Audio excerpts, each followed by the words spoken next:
So good evening. Before we start the public hearing tonight, I'm going to make a few remarks on the record. Although the draft comprehensive plan update has been available to the public for several months, for the first time at the end of our town board meeting 2 days ago, a resident questioned whether or not I have a conflict of interest which prevents me from participating in the comprehensive plan process. The purported conflict involves my long disclosed ownership of a 5% stake in... Maybe stand up. The purported conflict involves my long disclosed ownership of a 5% stake in a company that owns a building on Main Street. Early yesterday morning, a resident sent a lengthy email to our attorney and town clerk, inclusive of case law, citations, and other legal theories, essentially demanding that our attorney recommend my full recusal for the remainder of the comp plan process. The email in question, like all correspondence received which relates to the comp plan, will be made part of the official record of these proceedings. Given the circumstances above, it has become necessary for me to provide further lengthy comments above to make sure the record is complete. Contrary to the issues raised by the two residents, the current factual setting does not require my recusal. The two cases cited in the resident's email, which amounts to a legal brief complete with the threat of an Article 78 proceeding and referral of this matter to the appropriate New York State investigative body for consideration, if I don't recuse, are distinguishable from the matter at hand. The first case, decided 47 years ago, involved a decision of a town board on a specific development project where the town board members' public relations firm stood to gain indirect business from that specific project. The second case, decided 41 years ago, involved 3 members of the approving board, all employed by O&R, not recusing themselves from a variance application filed by their employer for a specific project in Rockland County. There are no specific projects or approvals sought for the property in question here. The current matter at hand is the updating of our comprehensive plan, which, if adopted without substantial changes, contains recommendations for potential amendments to the town zoning code. The relevant case here is Segella v. Planning Board, Town of Amenia, with the citation 204 AD 2D 332, decided in 1994. The court held that a disqualification of vote against a master plan who owns a property in the town might, at some point in the future, benefit from the new master plan on the theory that the value of his property was less likely to be adversely affected if the original proposed floating zone remained in the plan. Such an argument at best is speculative. Furthermore, a 2002 New York State Attorney General's opinion states that ownership interest alone may not be sufficient to require recusal. Courts also inquire into the extent of a board member's interest, and generally do not require recusal where interest is not substantial. Finally, the court in Segella noted that in a case where every owner of a property in a residentially zoned district is affected by local law, the argument for recusal would make all but a handful of property owners in the town ineligible to sit on a board of such matters. The approach suggested by Mr. Moreau's email would mean that no property owner in the town of Cornwall could sit on a town board or committee. I would also invite the public to review all of the 2019 and 2020 public records of the prior town board and their review of the draft comprehensive plan and the zoning update to determine whether any potential conflicts of interest were identified and thoroughly vetted during that process. Although I am not legally required to do so in this situation, in order to keep the process moving forward, I am going to do the following for this evening. I will not participate in the first public hearing this evening, and Deputy Supervisor McCarty will run the proceedings. I am going to ask the town board to make a motion to refer the question of any purported conflict of interest with respect to my participation in the comp plan process to the Board of Ethics for review and findings at their June 15, 2026 meeting.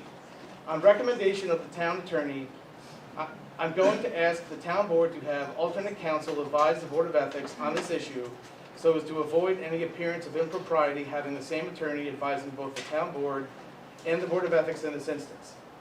If the Board of Ethics finds that there is no conflict of interest relevant to my involvement in the comp plan process, I will resume participation.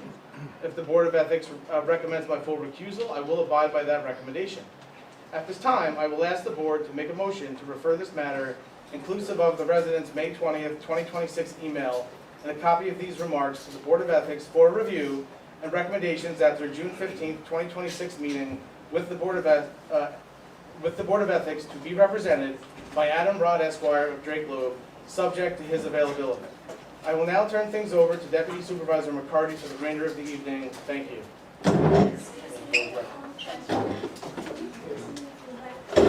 Have a motion to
I ask the board to, for a motion to defer draft clues from and remarks to be sent to topic to the Board of Ethics for recommendation and the June 15th meeting. So moved. There was a motion made, if I may, there was a motion made by, who made the motion? Mr. McCarty? By Mr. Gold? The motion was made by Mr. Gold to refer the matter of the potential conflict of interest of the supervisor to the Board of Ethics for review at their June 16th meeting, with the Board of Ethics in that situation to be represented by Adam Rod of Drake Loeb. And that motion was seconded by? Sorry? Mary Heat. By Councilwoman Heed. Does someone have a microphone? Doesn't work. There's lots of chairs. Come on up, if you can't hear, folks, if you can't hear respectfully, please come on up. There's a bunch of chairs up front. We apologize, apparently the microphone is not The working. phone's broken. Come on. Speak up. Speak up and they sit up and Slow down. Let's do this first. Okay, Missy? All in favor? Well, Yes. Okay, perfect. Yep, Yes. got it. Yes. Okay. Yep. okay. Motion carries. Okay, good. Before we start, I'm going to ask all people, everybody who wants to speak, to please come up and like stand at the podium, which should be like. Just move. where we all sign up on. I'm going to get I'm that gonna list. come, Thank I'm you, gonna Lisa. come get it. I'm gonna come get it. Thank you. Okay, because some other people can speak first, but when it's your turn to speak, speak very loud, very clear, and also only a 3-minute time period. And if you have anything on paper that you're reading from, please read it like slowly, because we have the stenograph here, Fran Roth. She's taking care of our notes, and so she needs to hear everything and understand everything. And also that paper that you're reading from, that you may have in your hand, please give it to the town clerk, Jim McCormick. Thank you. Next person is comprehensive planning. Did we make a formal motion to open the public hearing? We haven't yet. Okay. We will. Okay, Coming up. thank you. For those of you who don't know me, my name's Win Gold. I chaired the Comprehensive Plan Committee. And the first thing I want to do is thank all of the members of the Comprehensive Plan Committee who stand almost all the way down to nameplates in front of them. We're very fortunate in this community that we had this group of amazingly talented and dedicated people who were willing to give 8 months of their lives and 17 meetings to put together the plan that we're going to be discussing on an ongoing basis until we come to some resolution. This was all done without compensation on their own time, so I think it's really important that we thank these people.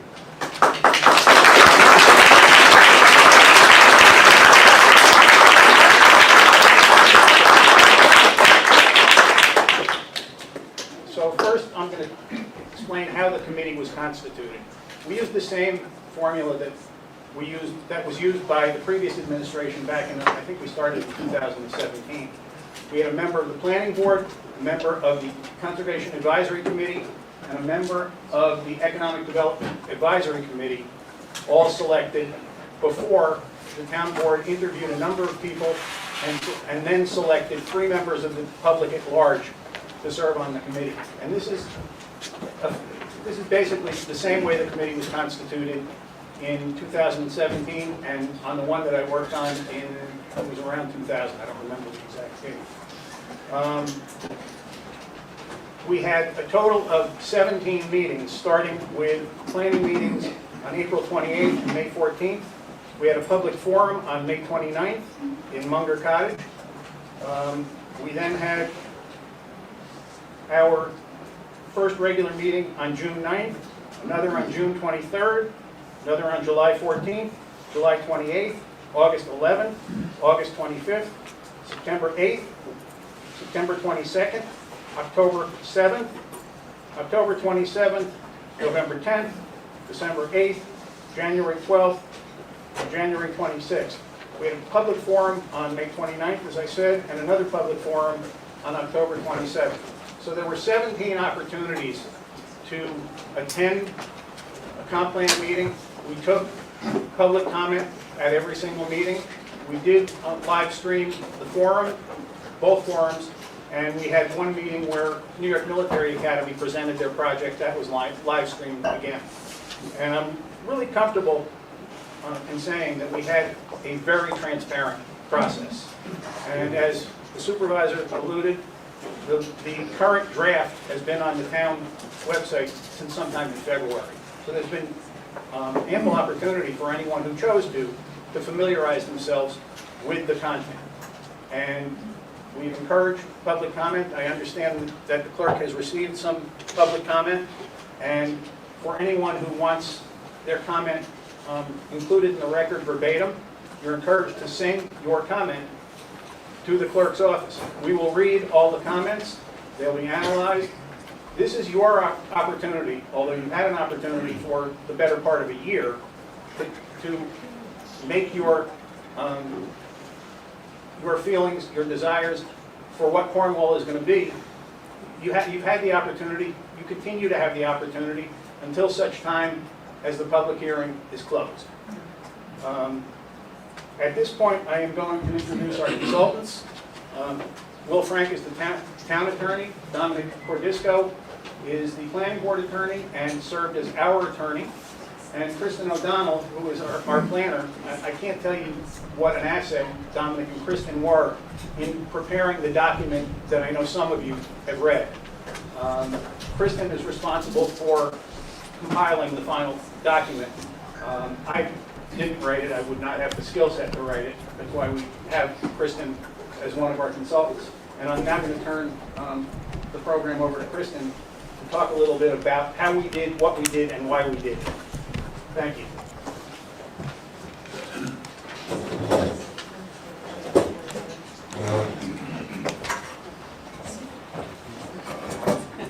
All right, hello. Kristen O'Donnell, Blank and Tully Engineering. I'm the planner for the town. I wanted to first mention, in addition to all of those meetings that Wynn mentioned, 647 survey responses, which I've been doing this a long time at companies for New Windsor, Woodbury, Chester, Village of Cornwall and Hudson. 647 surveys. That's insane. The town of New Windsor, I think, had about 280 for comparison. So I just want to say that there was a massive effort by the folks in this committee to get out, to make sure that as many people that wanted to participate could participate.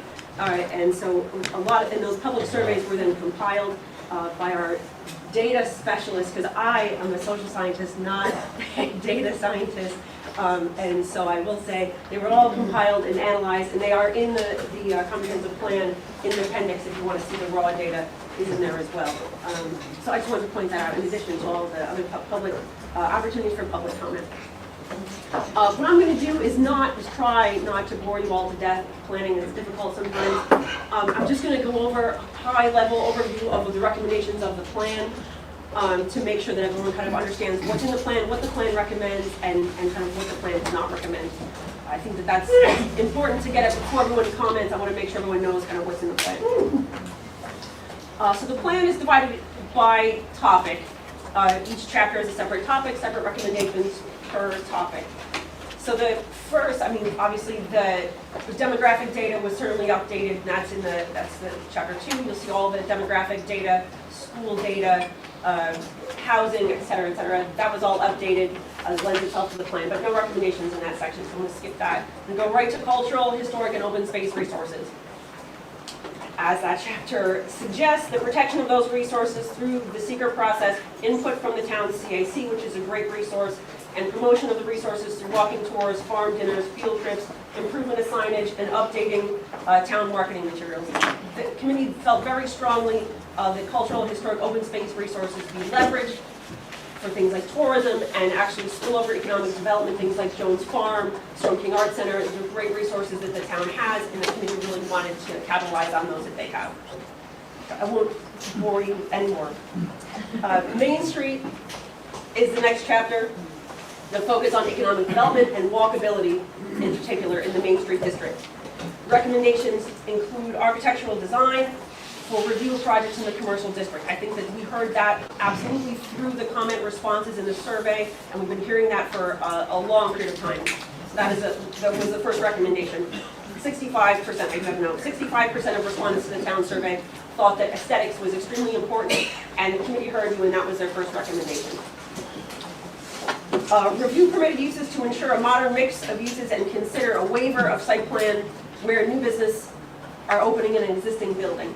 That was another key point that the committee felt we wanted to get rid of vacant storefronts. Make sure everything, of course, we want the buildings to look nice, but we want to get business into those vacant buildings as soon as possible and streamline the process as much as possible for new businesses to be able to support them. Encourage mixed-use structures. Currently, today, in your downtown GC district, 2 apartments are permitted over any of the non-residential buildings. So commercial uses on the bottom floor and 2 apartments on top. That recommendation was to remove the cap on the total number of apartments over commercial. That is not to say that you can build as many apartments as you want. That is not the case. That is just because the 2 apartments would seem to be somewhat arbitrary. You could have a 10,000 square foot footprint.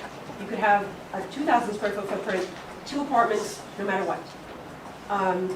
The thought there was these buildings are still governed by side setbacks, front setbacks, development coverage, height, which is mostly important. If you have a commercial on the ground floor, you still only go 2 floors up. So that's as many apartments as you get. You're governed by the setbacks, by the height, by the New York State Building Code that sets a minimum floor area for apartments. So you are still governed by all those things. I don't want you to think that removing the cap is not a free-for-all. It is still very much just governed by building size rather than an arbitrary cap at 2. Land use and zoning. That's next chapter is land use and zoning outside of that Main Street School District. Main Street Business District. The objective here is to balance the preservation of the town's rural community character and the protection of its environmental resources while promoting compatible economic development within the Route 32, 94, and 9W corridors. Those are your commercial districts in this town. Those are paying a big chunk of your taxes are the commercial development that you have in those, along the state roads, 32, 94, and 9W. The plan emphasizes where economic development is the goal, the town must take infrastructure limitations into account. I'm sure most of you know, most of you operate on wells and septics at your home. Same thing for a lot of the businesses in town.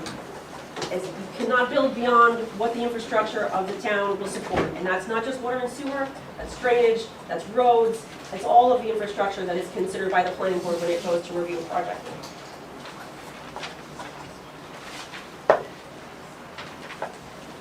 The recommendations in this chapter include maintaining existing residential densities. That means no changes to the number of homes that can be built per acre in any of the residential zones. No map changes. All of the residential zoning districts will remain as they are today. However, the plan does recommend an expansion in the ability to construct accessory apartments in those residential zones. that an accessory apartment is an apartment on a property that has a single-family house today. 69% of the survey respondents, again, said that they felt that attainable housing was lacking in the town of Cornwall. Accessory apartments are permitted in every single residential zone today. The proposal would expand the ability to construct accessory apartments outside of, today the zoning code requires that accessory apartment to be inside the residential structure itself. The plan envisioned the ability to simply construct those accessory apartments in perhaps a detached garage, carriage house, barn that you may have, some other structure on the property outside of just your single-family home. The other zoning that is in place today, as it stands today, is still that that apartment cannot be the same size as your house. It's not, there's not an end around to creating a two-family home. Still has to appear to be a single-family home from the front. And you still have to have a review of your water and your septic to make sure that, again, the infrastructure is supporting what you're building. So the fundamental building block of this plan you'll see throughout. The infrastructure supports what we're constructing. Expand opportunities for apartments by removing the 2-unit limit for mixed-use structures in the HC. This is very similar to what I talked about in the GC zone and your Main Street. Same concept, where you have a commercial building, it's just using the building size as the determining factor rather than an arbitrary number of 2. That's what that is. For additional context, the HC zone is only located on Route 32 on the northern end of town heading towards Five Corners, along 9W, why do I say that twice? And along 9W. So it's fairly limited, but we'll get there, we'll get further beyond that. And the next recommendation is expanding opportunities for bed and breakfast. Again, where adequate utilities exist and where you can prove that to the planning board. Create an additional special permit criteria for warehousing and other large industrial uses. We've certainly, planning board, and this committee certainly has heard everyone with respect to warehouses over the last few years. The recommendation envisions zoning amendments to limit overall floor area of these buildings, creating buffers to residential properties and architectural considerations. That zoning hasn't been prepared yet, and you will get a chance to look at it at that time as well. You'll get a chance to see it, but those are what this committee envisioned. Revise special permit criteria for multifamily developments. Again, the zoning is not prepared yet, and that will come before public hearing as well. But the idea with multifamily is the committee wanted to be able to add zoning setbacks. Currently, there are not proper zoning setbacks for multifamily developments, adding buffers, adding architectural considerations, and requirements for on-site recreation for any type of multifamily development. Permit residential and mixed-use development options in the PCD zone in a planned neighborhood design. PCD zone is also very limited to an area on 9W. The last recommendation is removing the NEMA property from the PCD, again, so that NEPA is not in that area where the last recommendation recommended mixed-use development. This committee did support NEMA, supported the redevelopment and the enhancement, and supported that NEMA property so that it can stay a school and so it can thrive. The idea, and I think as you heard Wynn say, we did have a presentation from NEMA. We're not exactly sure, I mean, we've heard preliminary presentations, but we don't have plans from NEMA yet. So this committee has not seen plans from NEMA, but the idea is simply to support their ability to expand and renovate and be able to continue as a school there. The next chapter is natural resources and environmental conservation. This chapter leans very heavily on the town's NRI, which has a much more extensive inventory if you're interested in natural resources in the town. There's a very extensive inventory of natural resources in the town's NRI, which is also available on the town's website. The overall goal is to continue the town's preservation of habitat, natural resources, and protecting groundwater. Specific recommendations include the creation of setbacks to streams, prohibiting the clear cutting of trees, dark sky-friendly lighting to protect habitat, and enhancing landscaping requirements on commercial sites. So we don't see expansive parking lots. We have requirements for additional landscaping in those development proposals. We're almost there. Stay wait. Do some stretches. Sustainability and climate resiliency. Doing the loop, standing up one foot. make me faster. Sustainability and climate resiliency. Essentially recommends sustainable policies and programs such as green building techniques, protection of the natural tree canopy, updating infrastructure to ensure protection during storm events, and participation in the New York State Climate Smart Communities Program. That was a direct recommendation from public participation that we got during the Comprehensive Plan Committee. I believe that's also on the town's website. There's a discussion about what the Climate Smart Community Program involves and what the town has done so far with respect to that program. The chapter recommends permitting rooftop solar only outside of ridge preservation, so nothing in the parks or the mountains. Sorry, I thought if I could fix it. All right. Turn it up to 11.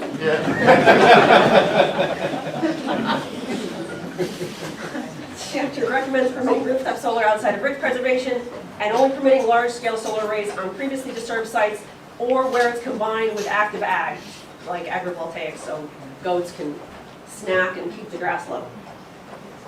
Community service chapter, last one. The overall goal of this chapter is to provide practical and cost-effective government services to residents, regularly engage residents' input and feedback on policy and planning decisions. Major recommendations of this chapter are crosswalk pedestrian safety improvements, including improvements to the trail system, connectivity to trails, additional parking and signage with the trail systems, improvement and I&I reduction, that's inflow and infiltration, into the First Cliff wastewater district. Once the Cornwall plant improvements are finished, I believe that that's going to be done this summer.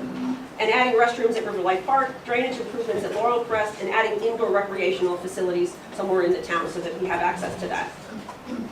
Who made it? We made it to the fun part. Now you guys get to talk. See how we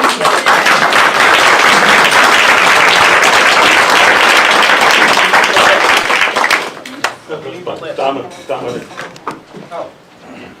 So we want to hear from the Comprehensive Plan Committee, Attorney Dominic. Thank you. Can you all hear me without me standing up? I'm not sure I can stand as long as Kristen. Ah, you want me to stand up anyway? I'm going to close my rings then today by standing up at this wall. I actually have some brief comments, and I'm going to start and also end on a personal note. I have had the privilege of representing the Planning Board for 23 years. To have the same municipal client through various different administrations has been one of the most proudest professional accomplishments that I've achieved as being an attorney and municipal attorney. I'm saying that because I want to emphasize that the planning board members and the comprehensive planning committee members that are here before you are all residents of the town. They are your neighbors. As Wynn mentioned, the committee members volunteered their time because they, like you, care about the community. Their service provides an incredible depth of perspective on issues and concerns facing the town. Every recommendation in the draft plan stems from their collective experience. Let me give you one example. The treetop application has never been formally withdrawn. It's technically still pending for the warehouses in Cornwall. The draft plan recommends that the town enact increased setbacks from commercial development to residential development, along with other changes that will give the town more control over what any industrial development might bring to the town. These are changes that would enhance the town's say in its future, not diminish it. I have represented many municipalities that have gone through their planning process, as has Kristen O'Donnell. Kristen has been guiding towns through comprehensive planning her entire career, and we've been working together for nearly 20 years now. I'm standing so she can't kick me under the table for actually saying how long that's been. And we are fortunate to have her. That's true. That's true. I did not have, at least not as much gray hair 20 years ago. There are things that you should know about this comprehensive plan and plans in general. First, unlike as has been alleged on social media, there is no hidden agenda. This plan does not require the town to take any specific action. It is merely a list of detailed recommendations that the town could decide to enact. The town board is a legislative body. This means that they have the discretion to do things. They also have the discretion not to do things. Take, for example, the Village of Cornwall and Hudson's comprehensive plan. I actually served as a committee member on that plan because I was a resident of the village. I was not their attorney. I volunteered to be there. Since it was adopted, the village board has implemented some, but not all, of the recommendations in that plan. And that plan has been on the books since 2021. The town board, like the village board, can take recommendations from the comp plan or not. The point being, just because it is a recommendation in the plan does not necessarily mean it will get implemented. There is no fix. There's no fix that is in. State law requires municipalities to regularly update their comprehensive plan. Every 5 years is the standard. Last time Cornwall did so was 7 years ago, in 2019. And that was more of a brief update of the plan rather than an extensive and open process that the town has undertaken now. Second, even if the town board wants to consider implementing any of the plan's recommendations, then for each time it does so, there will be a separate environmental analysis on that recommendation and a separate public hearing focusing on the merits of the specifics of any changes. This is not your only opportunity to comment on specifics. This is even more so when it comes to project-specific changes. Take NEMA, for example. The existing site is bisected by 2 different zones. It's both in the highway commercial zone and the planned commercial district as well. Schools are allowed in the HC zone, but they are not allowed in the PCD zone. That makes the school a non-conforming use in the PCD zone. That is not good planning. The draft plan recommends making the entire site a conforming use. The new owners have been upgrading the existing buildings. They are spending millions now making the buildings safe and usable. That work has been needed for decades. Decades. They also have plans to expand the school with a new STEM tech campus. They made a presentation to the Cornwall Comprehensive Plan Committee. And if you haven't seen it, I strongly recommend that you go and find the video online because they detail very extensive and ambitious plans. The draft comprehensive plan that this committee is recommending and the town board is considering recommends a full study of their plans before making any future decision. If NEMA moves forward with their plans, there will be an environmental impact statement and a full public process where all of the potential impacts will be studied, including impacts on water, sewer, traffic, and community character. For all of the changes recommended by the draft comprehensive plan, there will be a full opportunity to consider the specifics if and when the town board considers implementing any of the plan's recommendations. There has also been a call to pause deck the draft plan, meaning that the preparation of an environmental impact statement and EIS be done now. This is a lengthy, time-consuming, and costly process, and would be appropriate if the adoption of the comp plan itself would lead directly to significant adverse environmental impacts.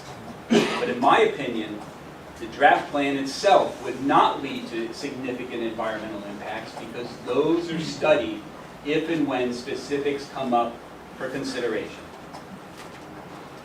A pause deck now would certainly slow the process down. There is a significant strategic error, however, in that approach. If the town pause decks the comp plan, and then in the future, when it considers site-specific requests, like from NEMA, or from Cornwall Commons, or any other large development, those developers would say, you already did a full environmental impact study on the comp plan itself, so now we should go through an expedited process later on. That in my opinion, would shortchange the review that could be undertaken by the town for those particular projects. It is not my recommendation. Even though there were 2 public forums during the drafting of the comp plan and all the committee's meetings were open to the public, this is now your opportunity to formally comment on the plan. I am confident that your comments and concerns will be considered. That said, what is most helpful to the town are specific comments on the plan rather than generalized objections. You're welcome to say whatever you please. This is your opportunity. But the most helpful comments are specifics or perspectives that you can bring to assist the town board as they consider any revisions to the draft. It is important to emphasize that this is not a debate. You are free to state your opinion, whatever it is. If you have questions, they are being recorded, and your questions will be considered by the town board and its consultants. Tonight is not a question and answer session, so don't get up asking for questions and expecting the answer tonight. It is a public hearing, and it is for the town board to hear your comments. And I said I would end on a personal note, and I feel very strongly about this. I cannot emphasize enough that while you may have your own opinion about the draft plan, this draft is the work of our fellow residents on the Comprehensive Plan Committee and our fellow residents on the town board and the planning board. They are our neighbors, and they come at this with their own perspectives and their own opinions about the future of Cornwall. They are our neighbors, and they've worked hard preparing this draft plan. I ask that you please keep that in mind when you express your own opinions tonight. Thank you.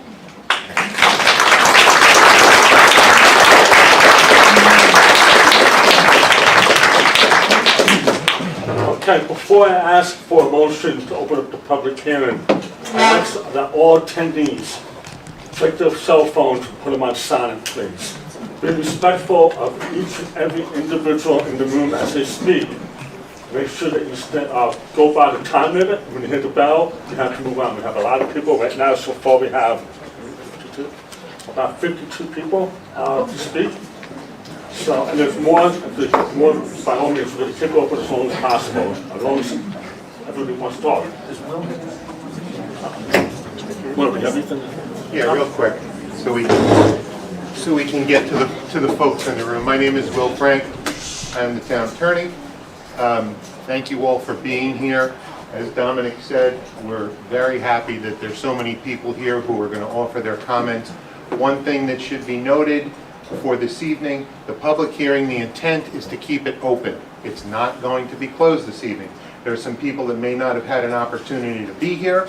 There may be some people who want to submit written comments. There's going to be a continuation of the date in which written comments will be received and considered by the town board and the committee. The committee has done a tremendous job here. I'm new to representing the town, and I must say that this process, from what I've seen and what I've read in this plan, is a very, very impressive job. I've gone through comprehensive plans with other municipalities that I represent. Dominic is correct that just because a comprehensive plan is adopted or updated, every recommendation does not get implemented. We have in the town of Montgomery that I've represented for many years, the plan was done in 2021 and updated, and there are many recommendations in there that are still in the discussion stage. So that's going to continue. I expect that process to happen here. When you come up to speak, you don't have to state your address if you don't want to. We have it on the sheets. It's fine. Just Deputy Supervisor is going to call people up. And as I said, if there are people you know who couldn't make it tonight and wanted to, you can let them know that the board at our next meeting is going to select a continuation date because we're not sure exactly when everybody can be here. So again, that's very briefly what I have to say. We look forward to the comments. Thank you, and I'll turn it back over to the Deputy Supervisor. At this time, I'd like to look for a motion to open up the public hearing. So moved. Second. All in favor? Aye. Opposed? Okay. Okay, so with that, we'll start. The first person is Nancy Bryan.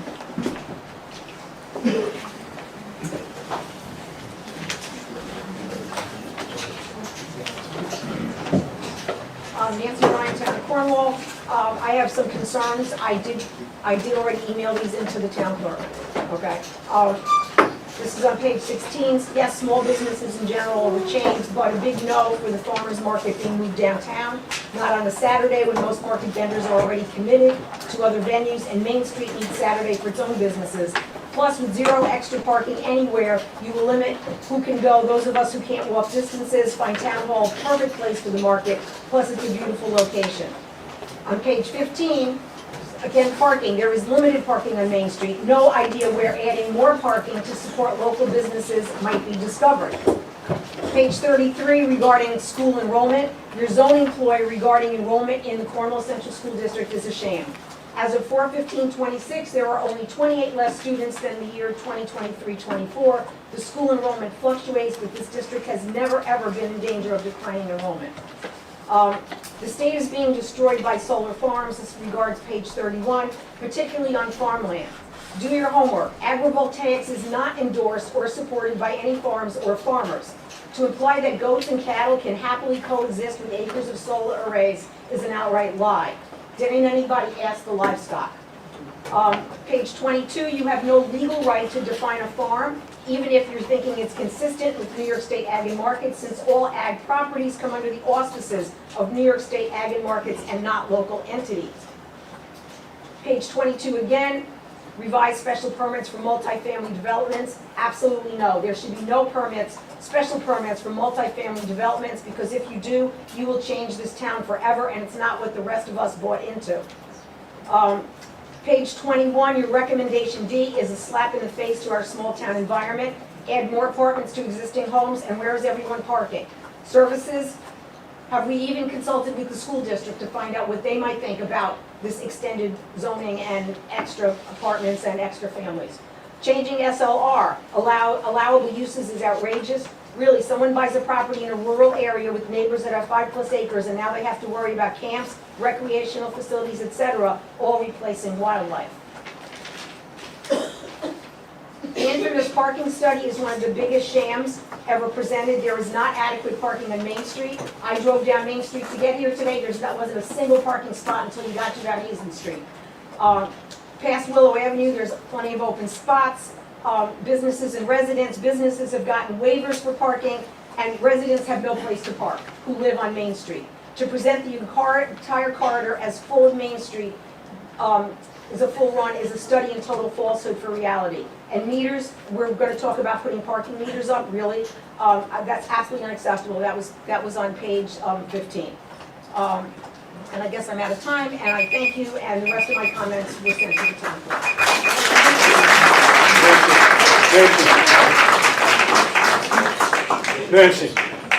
Nancy, those comments that you read in your hand, did you send them over? I have them. She has I have it. yes. Thank you. I erased them. Thank you. Mark, Roberto, excuse my, it's tough to read these. First, I thank the attorney for the update, it enlightened me a little more on the situation. Mark Robillard, 122 Duncan Avenue. So I've read the letters and the Facebook posts from the candidates in the upcoming election, and I watched the October 25 work session concerning the plan. Helen Bunt and Angelo Trambari, two candidates, are voicing their concern about specific zoning language, and I agree. They've authored a petition that has led to a collective group of Cornwall residents to sign the petition, citing their concerns about the plan. A third, Mr. Tracy, it seems, is now agreeing with them and getting on board. Politics makes strange bedfellows. Thanks to Helen and Angelo for spearheading the effort. In the work session, several people voiced their concern about the specific zoning language. The chairman stated we welcome your input, yet today nothing has changed in the language. I saw a Facebook post from the supervisor, which I will admit could have been AI. I can't locate it again for some reason. But it indicated that these concerns were fear-mongering. And we should listen to Mr. Tracy's view. Now that Mr. Tracy has changed his view, maybe the committee and board will listen. It has been repeated that the plan is the legal basis and a series of steps that could change the zoning.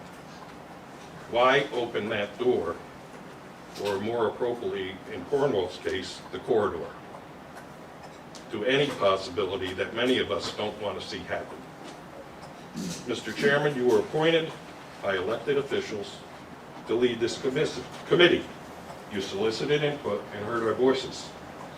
The ball has been in your court and is still in your court. I would hope that you listen. Carbon copy to the board. I'm going to send this in on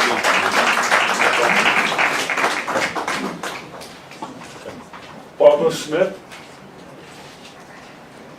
Hello, good evening. Barbara Smith, Cornwall and Hudson.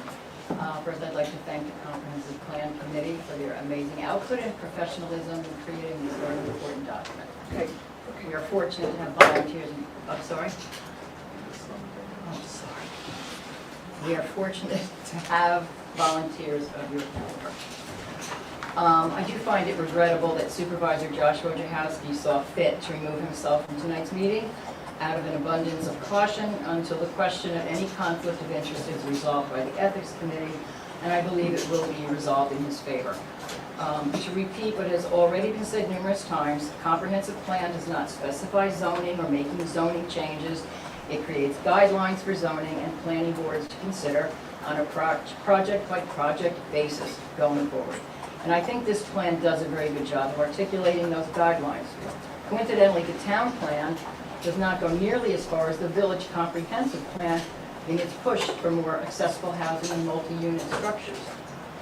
Just some quick history. On page 36 of the adopted 2019 comp plan, there are recommendations for addressing zoning around nursery schools, daycare centers, and private schools for children under 12. Deputy Supervisor Bunt at the time owns the largest daycare facility in the town of Cornwall. She still does. While she does disclose ownership in her ethics disclosure forms in 2015, she does not recuse herself from participating or voting on related recommendations in 2019. During town board review of the comp plan during January, February, and March of 2019, Mrs. Bunt participated. The minutes do not show disclosure of her owning a daycare center or any recusal. At the public hearing for the comp plan on May 14, 2019, which has recommended changes for nursery schools, daycare centers, and private schools, there is no disclosure or recusal by Deputy Supervisor Bunt. Mrs. Bunt makes the motion to close the public hearing. On May 22, 2019, the town board votes to adopt the comp plan. There is no disclosure or recusal by Mrs. Bunt in the written record for the meeting prior to voting. Mrs. Bunt votes on the plan.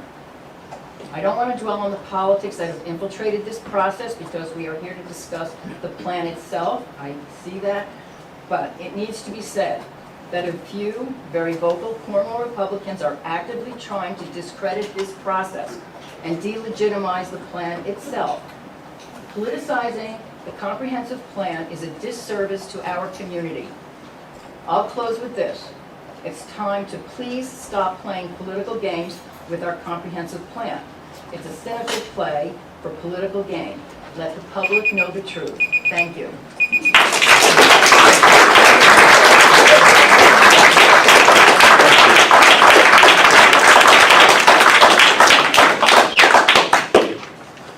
Okay. Jim Cregan.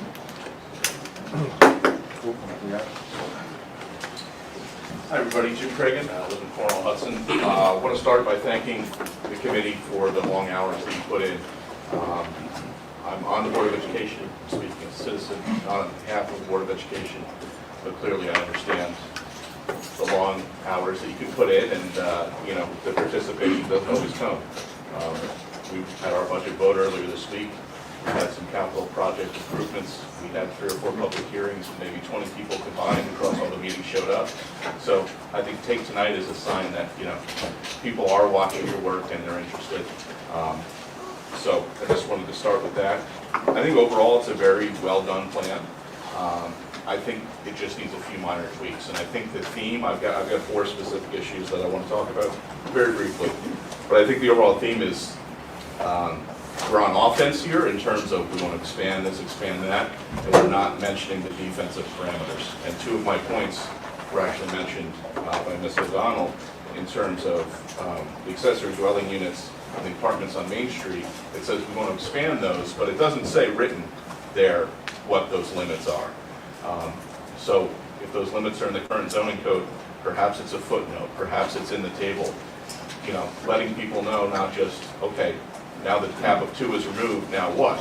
A 3-story building with a retail or an office on the first floor and, 2 apartments on each floor, 4 apartments total, makes perfect sense for Main Street.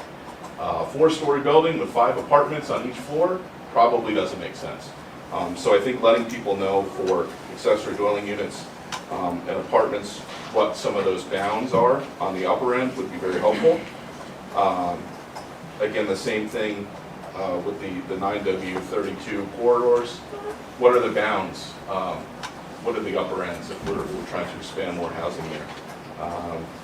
And then finally, obviously with the NEMA property, it's a large parcel, it's very important to our town. I watched on YouTube the presentation. It was interesting as I was watching it and I finished, I said to myself, that's a very ambitious plan. And then Mr. Gold got on, the first thing he said, thank you for presenting that ambitious plan. I mean, ambition is the word there. If it happened, I think it'd be very good for our town. Obviously, with the history of that property, we need to be very mindful of the fact that property could be in bankruptcy again, it could have new owners, so any changes that you make there need to protect the downside. So, thank you all for your work, and I look forward to the updated tweaks to your plan.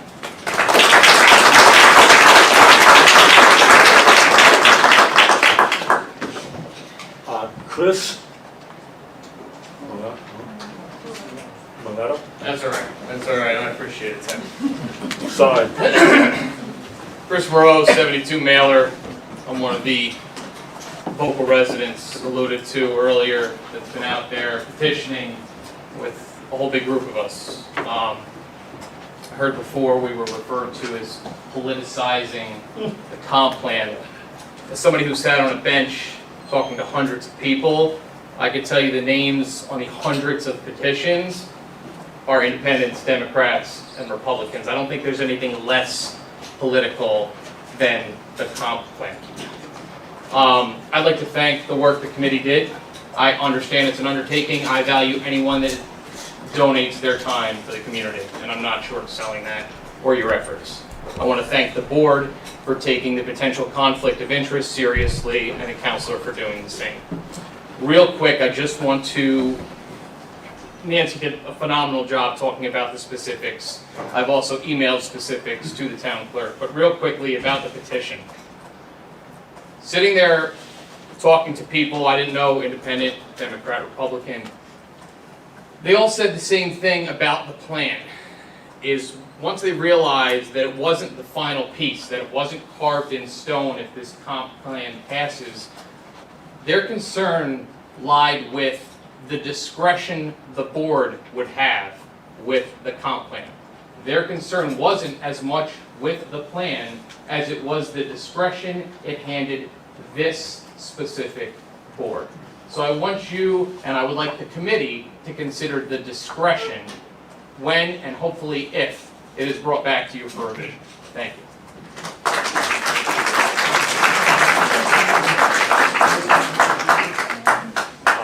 Lori Beth? I'm actually going to pass. Okay, Lori, thank you. Angela? What, you're not going to try my last name? No? Angelo Shabari, I live in Cornwall. First, I want to thank all of the committee members. I've served on many different committees and organizations in town. I know coming up with a final product by committee is probably one of the hardest and most frustrating things to do. So I want to thank everybody for their participation in this and coming up with a draft comprehensive plan that, by and large, is pretty good, I think. The first issue I want to point out has to do with the apartments along the Main Street corridor and other places in town. It's been said numerous times that the rather arbitrary number of 2 has been assigned to the number of apartments. I'm sure when that decision was made, it wasn't thought to be arbitrary, but it's probably been lost to time, the reason why. The new recommendation is for a floor area model. There is no definition of how that would happen, and if there could be some examples of how that was executed in other places. Just on a quick Google search, in Monticello, it's 150 square feet constitutes an apartment. I don't think that's necessarily appropriate for, not an apartment, a dwelling space is what it's worded as. I don't think that it would be so concerning to so many residents if there was a definition or an example of what type of model we might want to use. If it just goes in as a floor area plan, that's just as arbitrary as 2 at that point, because there's no definition behind it.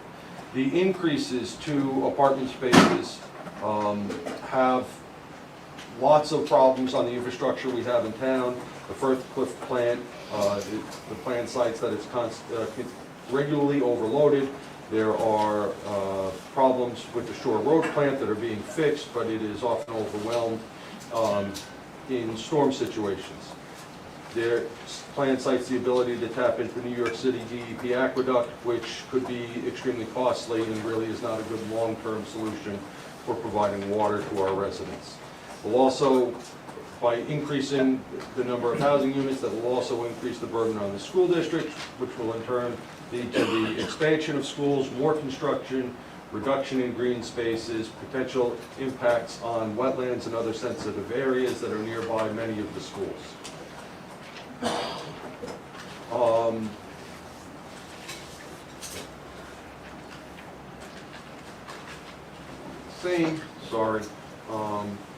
So one of the items that's listed is a reduction in direct or indirect light pollution. I think that's a great idea, but there's no mention of utilizing non-reflective or minimally reflective vertical surfaces on buildings, headlights, landscape lighting, other lighting that is necessary to be reflected off of those in angles that we didn't anticipate. I have the rest of this written up and I will send it over to you. Thank you.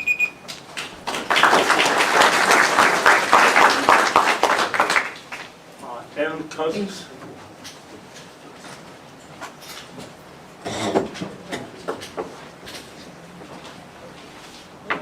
Thank you for,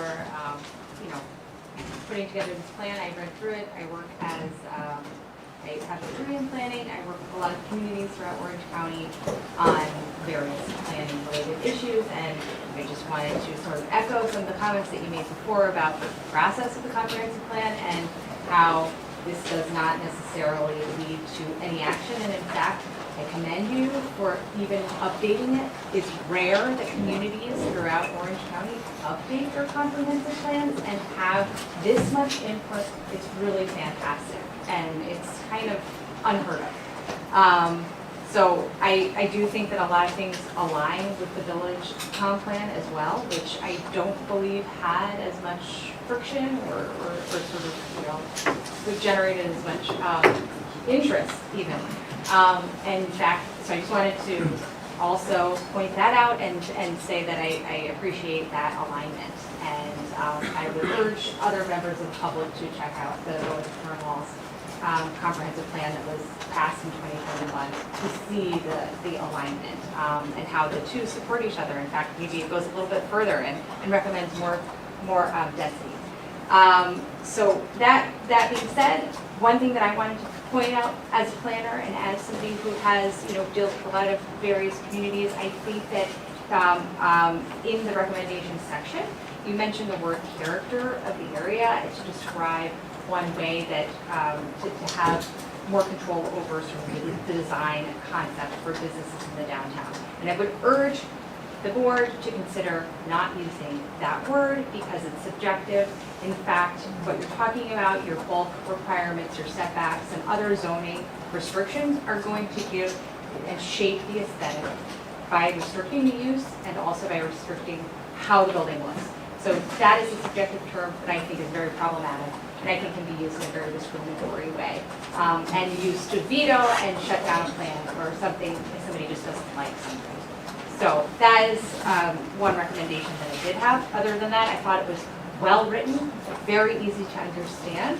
And I also think that your recommendations for supporting some more mixed-use development, senior, attention to the needs of senior housing. We know throughout the area, senior housing is a critical shortage, critical. There are people on limited incomes that have no place to live.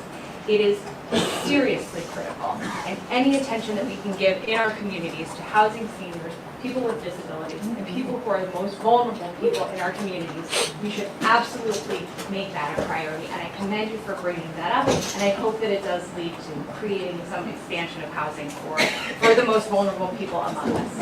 And I guess that's it.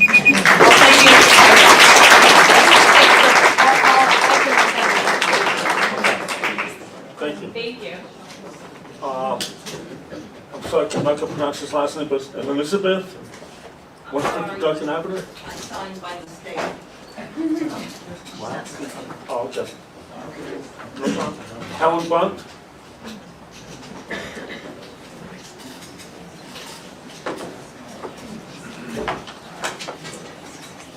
Can I stand here? Okay, drum there. Okay, thank you. So I have this, I will give it to the town clerk. Just a brief letter. Let's take my glasses off to see. You all know I'm Helen Bunt, and I stand here tonight before you all, not as a candidate, but as a neighbor, a mother, and a very concerned resident of this town. I'm here to present a petition signed by hundreds of your neighbors regarding the draft comprehensive plan. The people who signed it are Republicans, Democrats, and Independents, lifelong Cornwall residents and brand-new neighbors. What brought them together wasn't a party line, it was us knocking on doors and them telling us the same thing over and over again. They want to preserve Cornwall. I believe specific provisions in this draft plan are the first steps toward bringing high-density housing to Cornwall. Removing the 2-unit cap in the highway commercial and general commercial zones, expanding accessory dwelling units, leaving the definition of multifamily undefined. Taking together these changes would fundamentally reshape what Cornwall looks like, and once they are written in, we don't get to change them. I'm asking this board to put clear limitations into the language of this plan, address these concerns, and to reevaluate the draft before adoption. Not to scrap it, to get it right. Cornwall is worth preserving. That's why I'm here, and that's why these people signed. Cornwall means community, people over party. And I have to say, I always checked with the town attorney of whether I had to recuse myself. And I do believe the thing that is, you abstain or recuse if you are going to financially benefit from whatever you're voting on. And I don't believe I financially benefited on that. I think that was a decision of the attorney also. So I did not recuse myself from that. I don't know if Wojciechowski had to. I wasn't a part of that. I don't know anything about it. So I don't want to get tagged with that one. But I have the petition here. I have 300 written signatures. I think there were over 200 that went into the town clerk. I'm asking you to please consider that. And we talked, and it wasn't about party. People are scared, and you can say fear-mongering, you can say what you want. It wasn't me doing it. It was people coming to us with their fears. And people came to us. They came to me. They called me and asked where they could find me to sign this petition. You really, I know all the glory and everything is being said, and I truly appreciate everything you did. I volunteer a lot, and I know it takes a lot. I'm not discrediting that. I'm just saying, there's things in here that you have to think about our future on. That's all.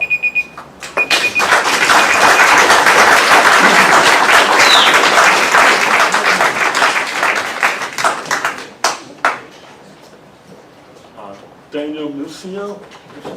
Sorry. That's okay. We say Musia, although it should be Mucha. But Thank you, sir. Daniel Musia from Cornwall.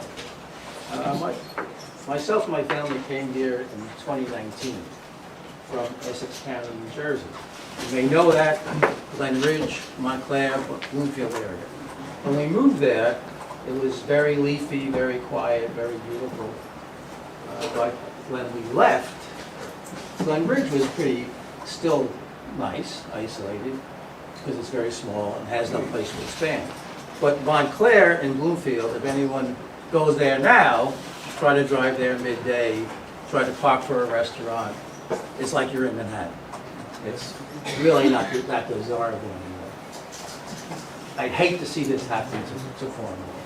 When I tell people I live in Cornwall, they either don't know what I'm talking about, as I didn't, I never heard of Cornwall before, or they look at me and say, oh, that's a lovely town. And it is a lovely town. It's lovely because it's a little sleepy, it's quiet, it's leafy, it's beautiful surroundings, it's a small town atmosphere. The kids are playing down the street, Main Street. It's beautiful. It's rare in this area. And you can see what's happening to Orange County and around the areas. It's getting very built up.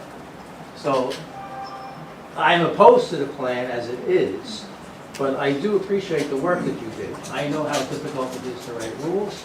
In my professional life, I wrote rules for banking and finance.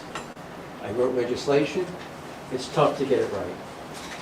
I would just ask, it's not a question, because I know you can't ask questions, but I'm wondering, when you look at, did you look at the plan on a comprehensive level, not just the details, but then step back and say, so what could be the possible cumulative effect?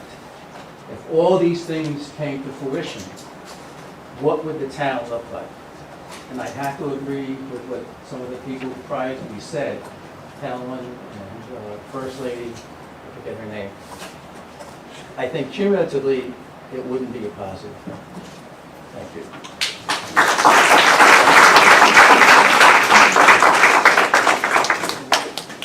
Susan Rhea?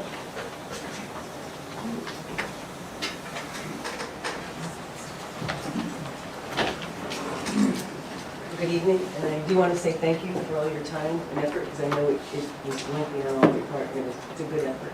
I just have some comments. I agree with the not removing the cap on the two departments. These are comments to section 4, so I'm going to read that right now. Number 7 on section 4 is, sorry. Number 8, it's unclear. There's a lot of unclear language in this comprehensive plan on what zones are you talking about in section 8. I wasn't sure on that. Number 9 of the implementation plan, I ask you to stay away from wiggle words like catch-all, because they are open to interpretation, and down the line they can be interpreted in many, many different ways. So stay away from those types of wiggle words. I am number 10 of the implementation plan. I do not go for doing away with waivers. We have a procedure on how we do things, and that's how it should be done. And to just put in waivers to make it a little easier. The rules are there for a reason. Let's follow our rules that way. Sorry. Too many pages. I want to go to number 21, because this one I think is very important, where you're allowing private outdoor recreation uses in the SLR zones. So those are more of our single-family home areas. It's unfair to a homeowner that has purchased a home in an area like that, that suddenly the person who has 5 acres next to them can now add in there things like driving ranges, field turf sports, CrossFit, paintball, obstacles, rope courses, and another wiggle room, similar uses. What does similar uses mean? A camp? We went through this in 2019 with came very close to having a camp in an SLR family-oriented area. We have to be very, very cautious of that. It's unfair to the owners of the homes that live in those areas currently. They did not move next to a driving range. If I wanted to buy a house next to a driving range, I'd buy a house next to a driving range. But to allow someone, because they have 5 acres, to do that, unfair to the existing homeowners. I think you need to, there's notes for number 23, there's no discussion on increased traffic that could occur around warehouses. Are you looking at the roadways that can they handle the extra traffic for warehouses or other types of industries? I know that was talked about in the warehouse, the treetop, I think it was called, right? Number 24, the multifamily developments, will this include increased use of roadways, emergency services, schools, sewer, water, garbage collection? Has that been discussed? I'm not against combining the LS and HC zones, right? That's number 25. Oh. And the last one, do not allow non-residential uses in residential areas. So, thank you. And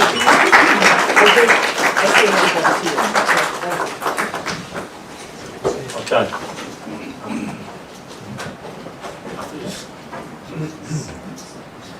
Is it Susan Crandall? Left. Kristen?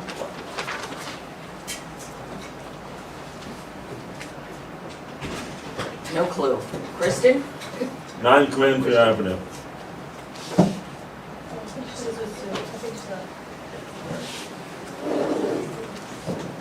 And then Megan. That was a mistake. I thought I was just signing the signage. Okay. Let's see. Dan DeFalco.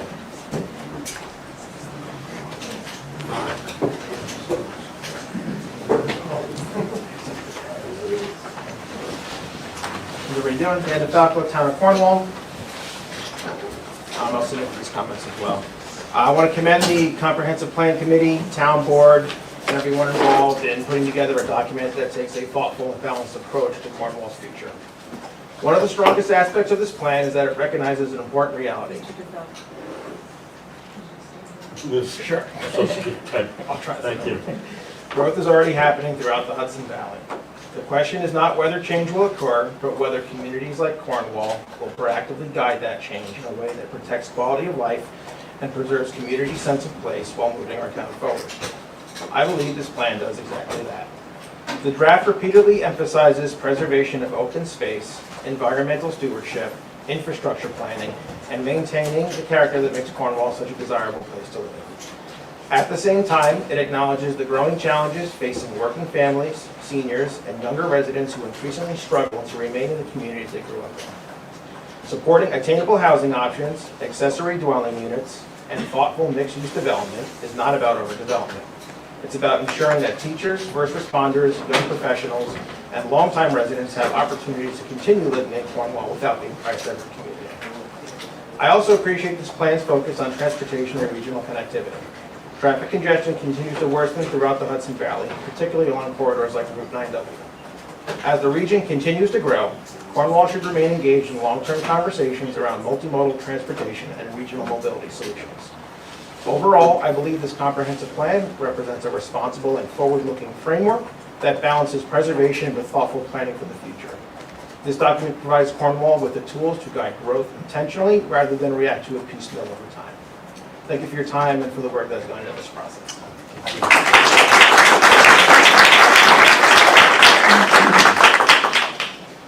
Dick Randazzo.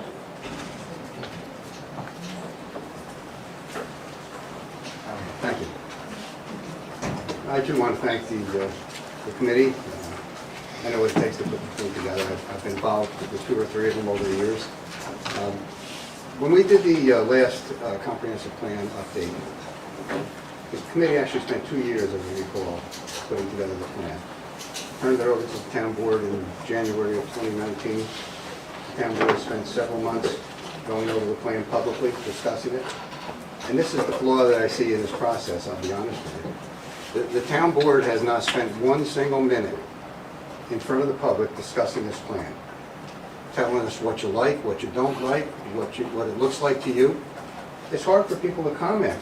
We're commenting on 80 pages or whatever of the work that they did, and it's very good. But we want to know what you think. You're going to make the decision. You're going to decide whether you're going to adopt this plan and implement it, and what changes you're going to make. And it is important. No matter how many times somebody says to you, it doesn't change the zoning, it lays the groundwork for it. It lays the groundwork for all the changes, because every time you'll hear the planning board get an application off, the comment is, it goes along with the comprehensive plan, is what was envisioned. It's a powerful tool, and the board has let the people down, in my opinion, by not discussing it, by not giving us your views, because we could be commenting on your views and your plan. They're really out of it. But this is a town board process. They did their job, they finished it, they turned it over to the town board, they're out of it. This is now up to you. But let me talk about the plan that we did in 2019, because I think the plan is good that you have now, and I think most of the things in it are good. There's some tweaking that probably has to be done on it. But I'm looking at the protection of this town. The protection comes down to one thing: residential development. When I became supervisor in 1982, I think the population was like 10,500 people. Today, we're still less than 13,000. All these years later, while towns have grown in leaps and bounds, because we are limited on residential. We protected the NEMA property by making it part highway commercial, part PCD. A couple of years later, I think it was, when we did Cornwall Commons, we did a mirror image of it on the other side of 9W. Because if you're going to get any real commercial development in Cornwall, that's the ideal location. You may get something on 32 or 9W or 94. But the real commercial development, that's prime for it. So if the board plans on changing, and we have no clue what you plan on doing, but if you take away the protections that we put in on NEMA and Cornwall Commons to the biggest, largest parcels and the most likely big development areas, you will destroy this town. And I say that with an emphasis, because overpopulation in one area, you don't know where it's going to go. And I will say this, not as fear-mongering, but fact. You can form a village on one of those properties with the wrong development and the right number of people. That's all I'm going to say.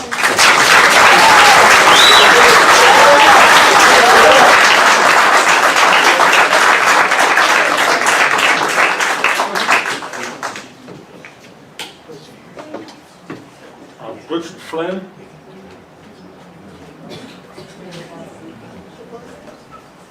Richard Flynn. I think she left. She just left it.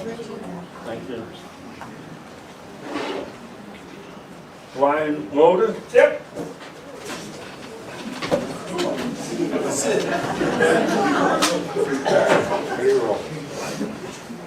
Hey, good evening, everybody. My name is Brian Roder. I'm from Oak Street.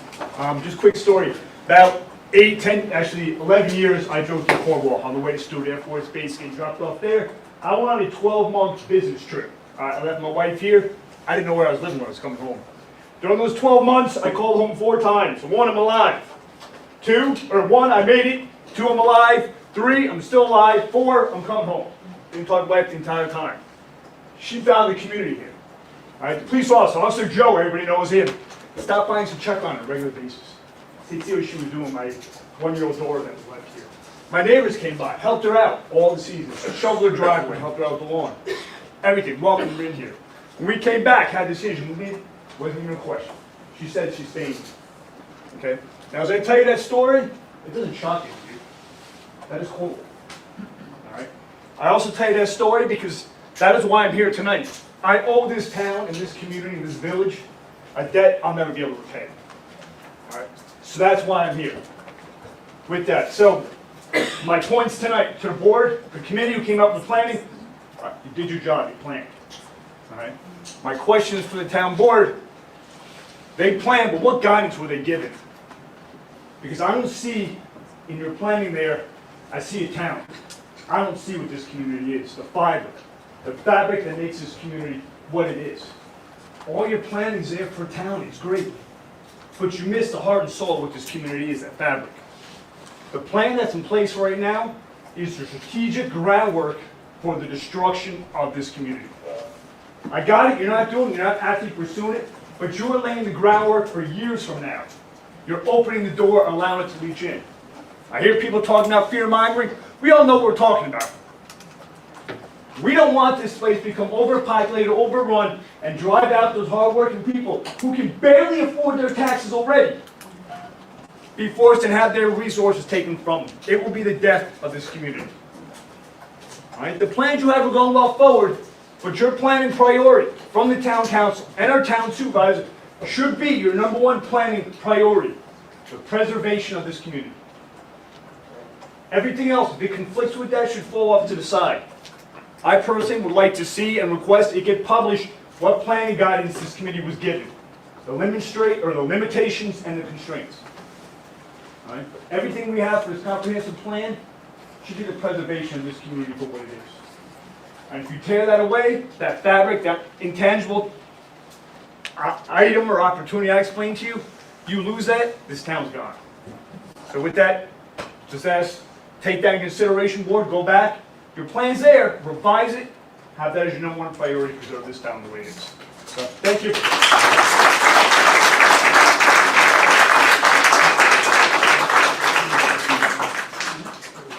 Carla Castillo. I'm going to come up with Nicole Alstein from the CAC together, if that's okay, because we're presenting the Yes. CAC's comments.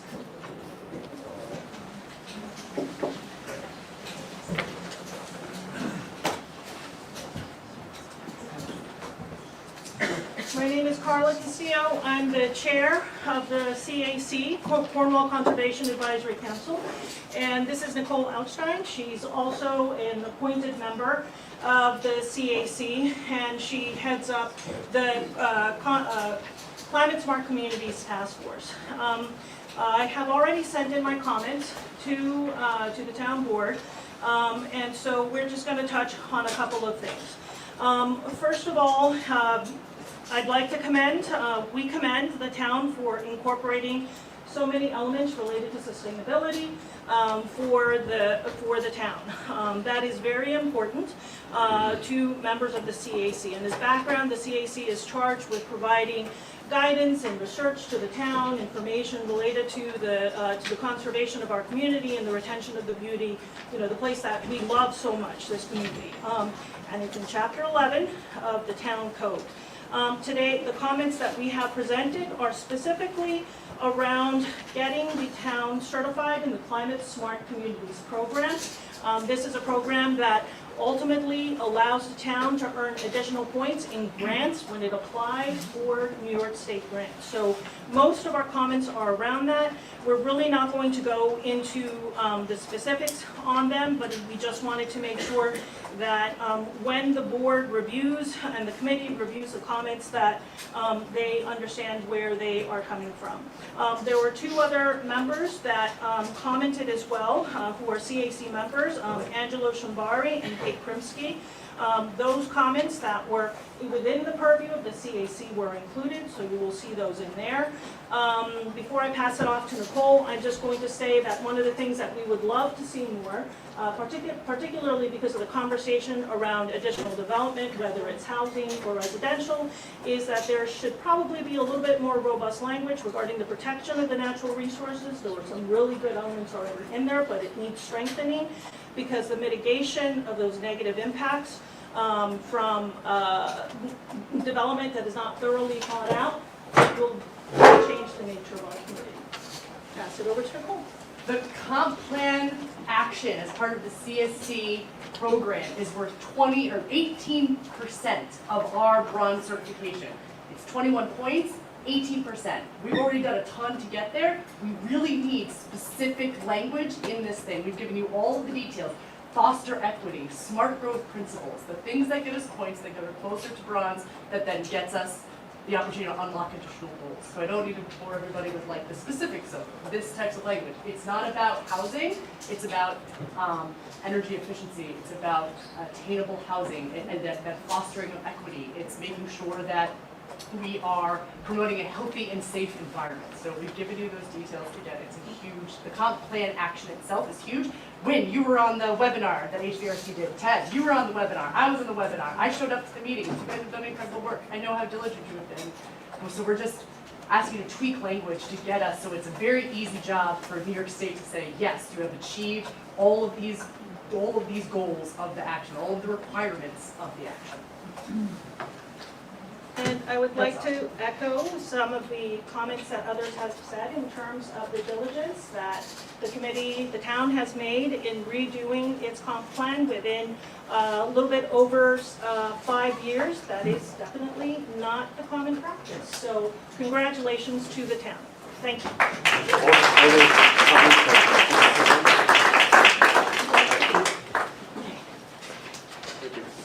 You have these were. Thank you. Brian Mitchell.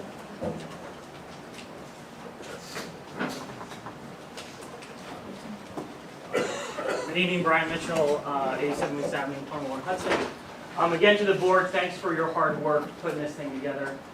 Having served through a variety of bureaucratic processes professionally, I know these things aren't easy to gather input and put something together that makes sense.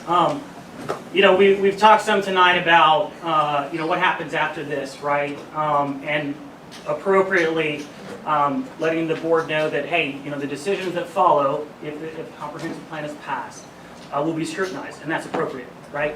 We can look back to issues in the past where board made decisions, and you might question who benefited from those decisions.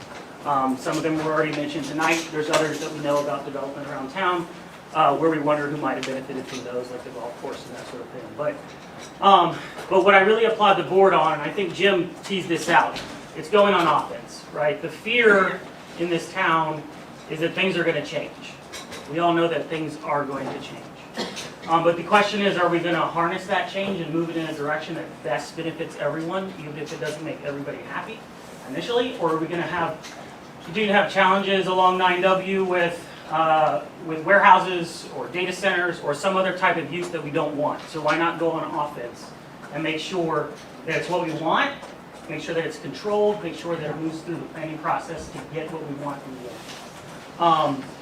You know, it'd be nice if we could preserve this town exactly as it is, but we know that's not the story of America. That's not what is going to happen here in this county.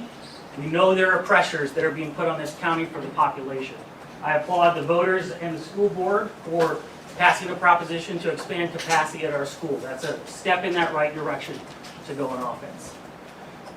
I read this week that, I think, what did it say? It was talking about, you know, the pressures on housing and attainable housing in this area, and it said you can't stop a flood with a paper cup. And as an engineer, I agree with that, but you also can't stop a flood by doing nothing, right? With a flood, you can build a levee and redirect it. With a flood, you can build a reservoir and absorb some of it. You can harness the energy of that flow to move you in the right direction. And if we don't do anything, if we sit on our hands and do nothing, we know that taxes will continue to rise. We know that things will break and have to get built. We know that we're going to continue to dig into the same pot of money, us residents, to pay for the schools, to pay for the roads, to pay for everything else. So if we can enact a comprehensive plan that allows us to move thoughtfully forward with growth, both commercial, mixed use, etc., that will give us an opportunity for not just the next 5 years, but the 10, 15, 20 after that, when our kids are ready to move back here as well. So thank you.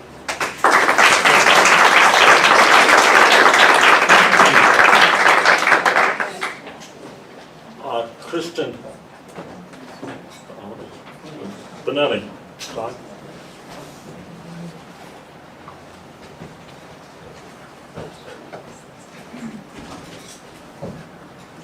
So I have a lot to say, but because I'm on a time limit, I'm just going to make these as bullet points. The first thing is, and what I said last October, despite what many people have said, I think your survey is very bad. And for a lot of different reasons, and what you're saying about it tells me either you don't understand survey design, or you don't understand statistics. And I think the point about it, anytime it's based on it, I would just say it's a junk survey, and you really should go back and redo it. The second thing is, in the comprehensive plan, your map on the water district is frankly just inaccurate. And it's inaccurate because you're mixed record, because I know that I have a lot on one of those, and you say that I have public water, and I don't. Nor do many of my neighbors. And that shows, let's say, a lack of attention to detail that you're basing a lot of recommendations on. But the real problem about the comprehensive plan to me is that there really seems to be non sequitur after non sequitur after non sequitur between the description of the data in each of the chapters and the recommendations that come out of that. Some of them would be good anywhere. You want to build a sidewalk? Probably good in Cornwall, Connecticut. Probably also good in Cornwall, Pennsylvania. Probably also good in Cornwall, New York. But it has nothing specific to do in the plan. If the town board wants to do it, you have the power to do it, and you could have done it already. So the only question is, you probably made a decision that it wasn't worth the cost, given, let's say, all the different constraints you're under. And other things are just like horse out of the barn, which is a good idea if we started a new town and we didn't have anything built already. We could probably do something better than we actually did, knowing that what we know now about planning and science and the landforms, etc. But the point is, things are where they are, and the point about these are kind of like closing the door after most of the horses have left the barn, and they're really not going to change. But I want to address two things in general, and one is kind of the housing argument, which I think is underlying some of the recommendations, and also the zoning argument. Obviously, housing affordability is a concern for many people, and it's a real problem. But it's not a problem that's really related to zoning. Everyone who looks at the data knows the inflection point is 2007, 2008, 2009. And that's when houses stopped getting built. That had nothing to do with zoning, either locally, regionally, or nationally. It had a lot to do with what's happening with housing, and particularly the financing of it. And changing the zoning is basically only going to give a windfall to developers, to builders, and probably very diffuse to actually in terms of what housing affordability is to most people. And so my point is, you're kind of really not doing the right solution to, if that's the concern that you're trying to solve. I would also add kind of just one statistic on that.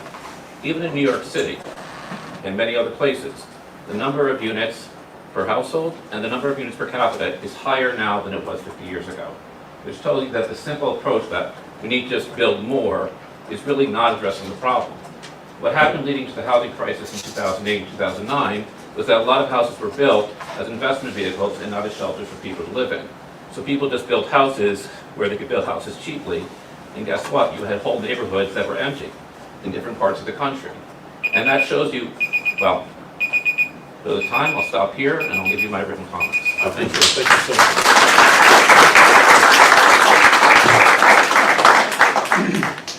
Kristen. I'm sorry? My notes, I will send the comments. Yeah. Okay. Electronically. Thank you. Elizabeth Delaney? Delaney? Delaney, yeah. Yes. Delaney? Okay.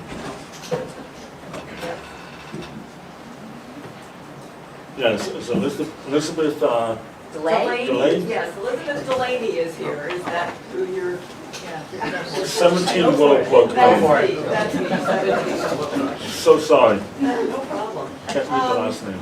First of all, I just have a comment that I wanted to make.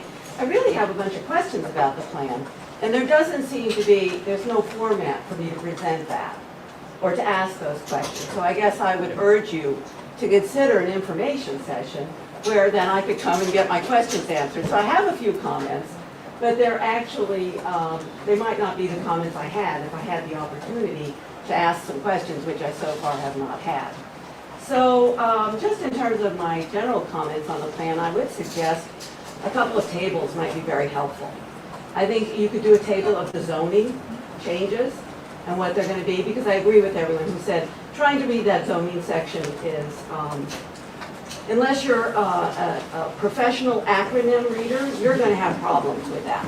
So I think if you put a table together, said what the changes were going to be and what it's going to be, that would make it much easier. You could just stick that in the plan. The other thing I would suggest a table for is the smart growth principles. You don't really outline what those are. There's 10 principles. You can lay those out, then you can tie your actions to those principles, and we could match those up with the smart growth principles that this is supporting. And then we would be able to know, kind of know how things align with that. With regard to kind of some specific recommendations, I noticed when you talked about the climate smart communities, I didn't actually hear that you're doing a climate action plan. Was that a recommendation or not? Because I would recommend that that's part of the Smart Communities program, is doing a climate action plan. If you did a climate action plan, then you could pull that into your comprehensive plan.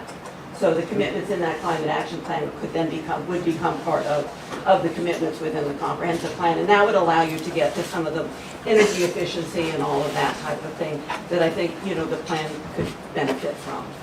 Then, and just a couple of other things, the walkability, the bicycle paths, And if you did a climate action plan, you could probably address it in there. But I'm not really seeing that laid out in a way where you talk about, gee, where's our connectivity?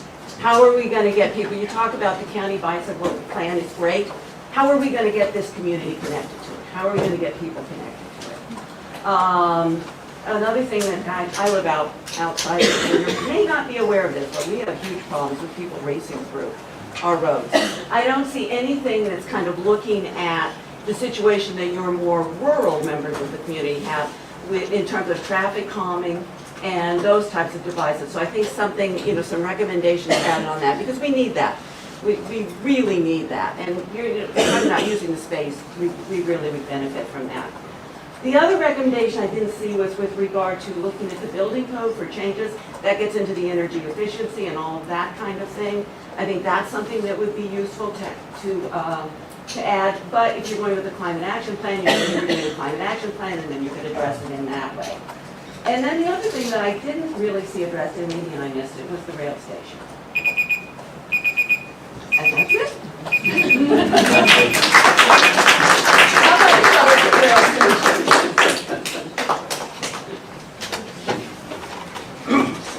Carol Mosley? I thought it was a sign-in sheet too. No problem. Is it Linda Gayton?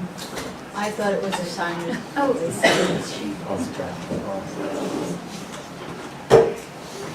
Mary Hogan?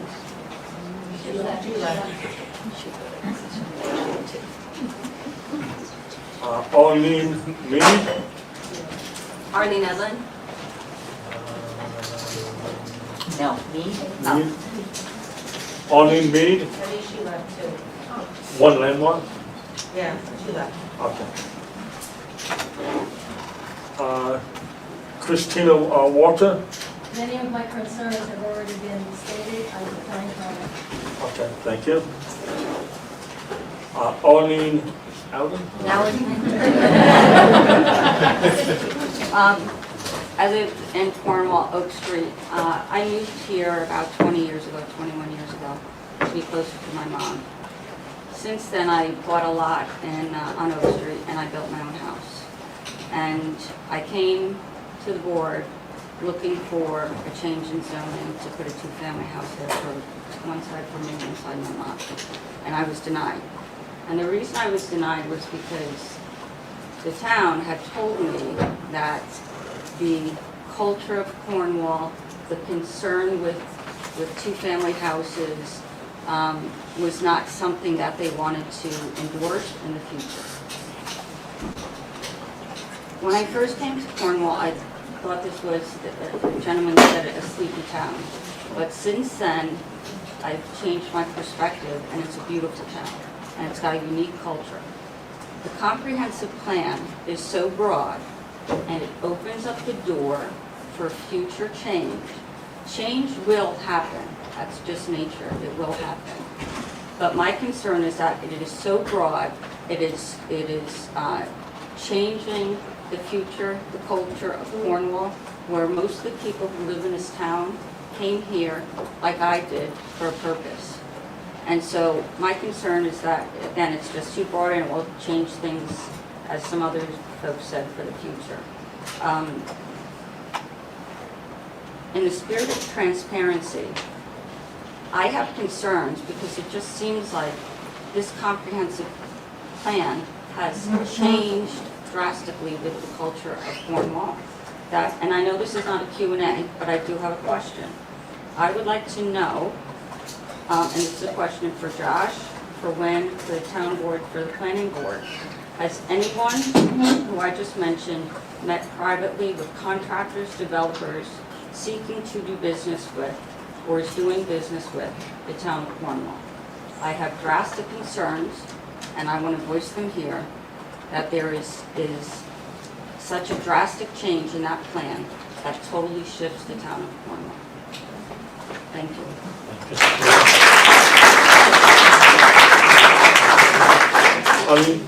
Can you leave your comments because you sent comments to her? Your comments on your paper? You can look at No, time these clerk? are just my notes. Huh? Shift your notes. Okay.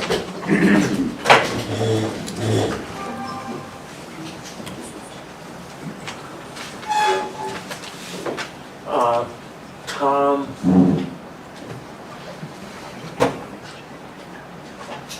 Beats? 18 Oak Street. Sorry, I can't think of the last name. I'm Tom? left already, but he was, he thought it was just assignment. Oh, okay, thank you, sir. Paul Agron? My name's Paul Pageman. I live out in Mountainville. I was an environmental engineer for over 50 years, and I lived in Cornwall for over 7 years.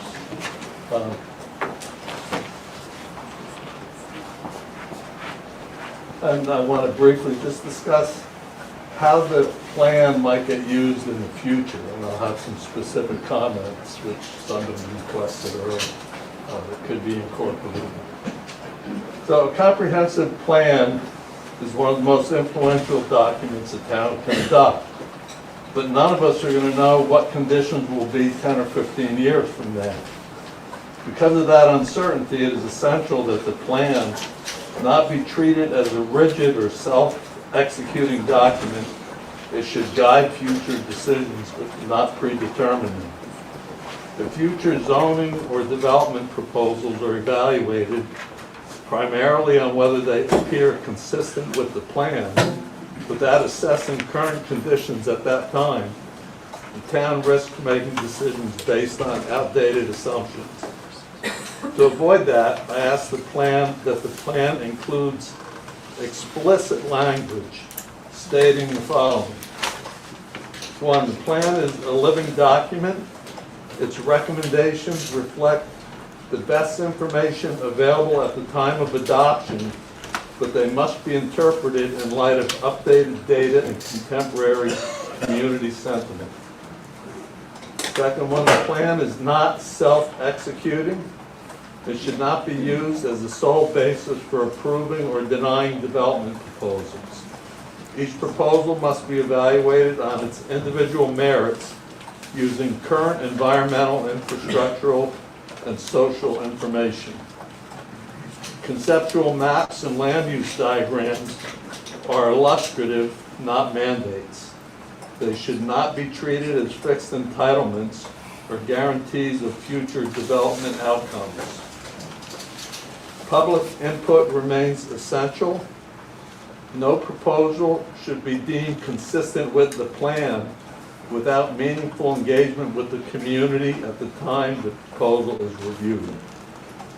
I'd also strongly encourage the inclusion of, this is a requirement now, for periodic review, ideally every 5 years. This is standard planning best practice, and it ensures that the plan remains relevant, accurate, and aligned with the town's evolving needs.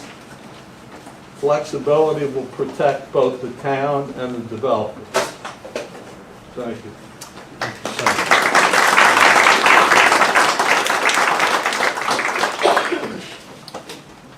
Steve Rongelot. Steve Longinat. I really didn't have anything to say when I first came in, but I've been taking some notes. First, I've had a couple of dialogues online with Mr. Warren, Ms. Spalding, and Mr. Burnham. And I truly appreciate all their transparencies and their comments because I believe they were constructive dialogues. My few notes. The transparency process has nothing to fear from somebody looking at it, poking holes in it, looking for pitfalls, because it's what makes it better.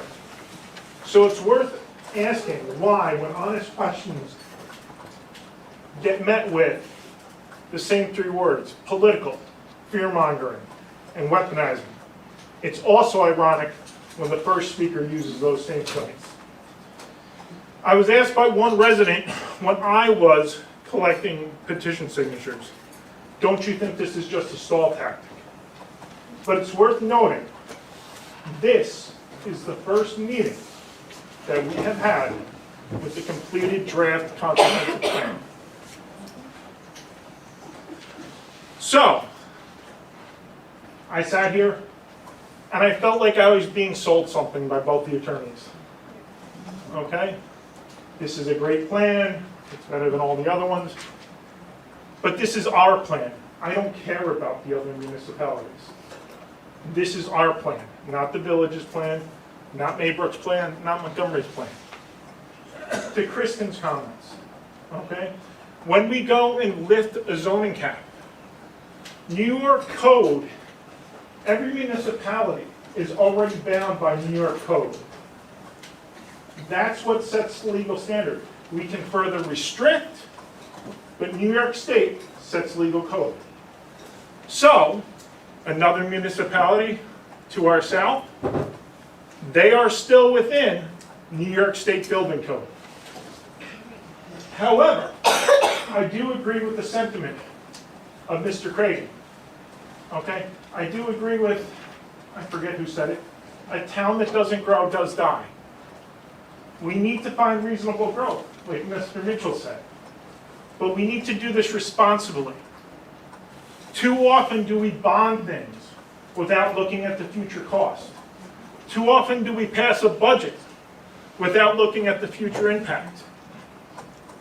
You need to think 5 years ahead and think of worst and best case scenarios to put firm guardrails up to where that plan needs to go.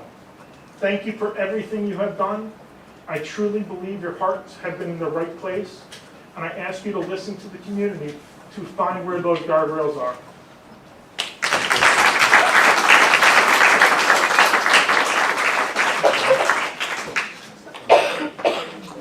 Chloe Lee. Chloe Lee.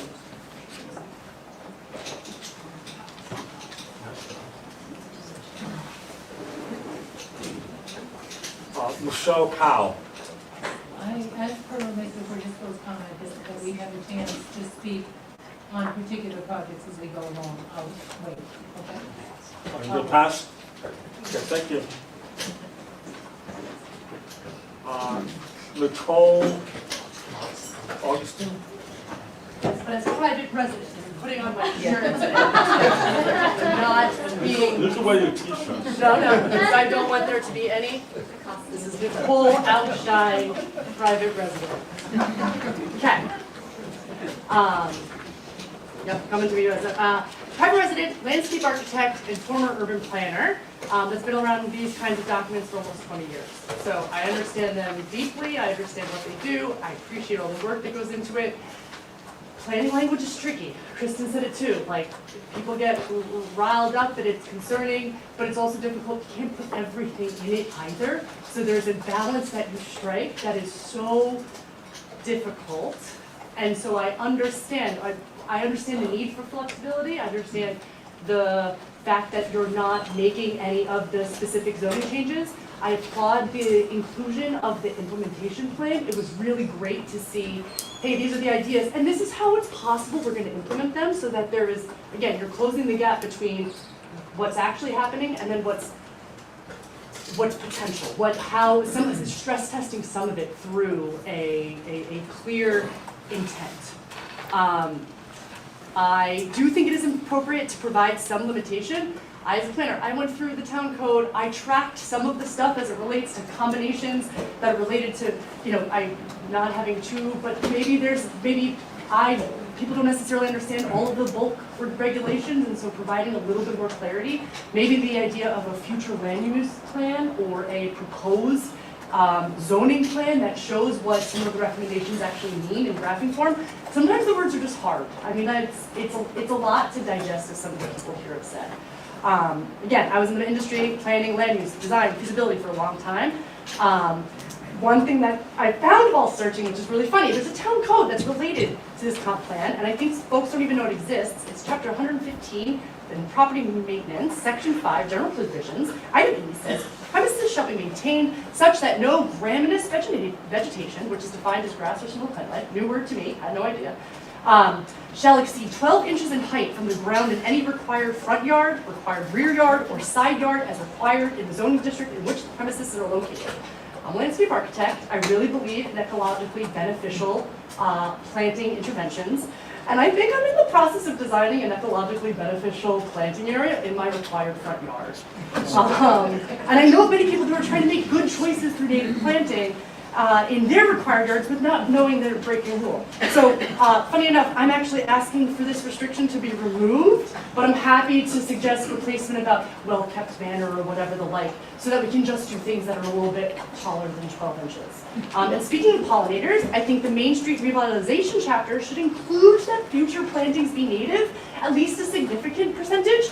I understand people are concerned about bees on Main Street, so lifeless annuals are installed everywhere. But as this document shows, farming and agriculture and our natural beauty is critical to us, and that doesn't happen without pollinators. So we can make a bigger impact.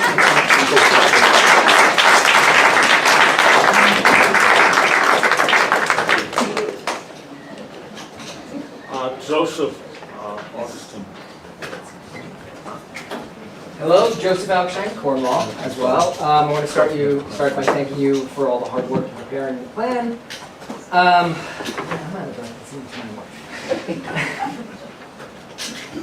much. I'm here to propose an expansion of the plan regarding non-motorized connected pathways. Rather than just reference and support the Orange County Bikeway Vision Plan, I believe we can do better and improve our circulation here in Cornwall. It's not just about recreation, it's about modernizing how we move, improving our public health, and easing the daily strain on our local infrastructure.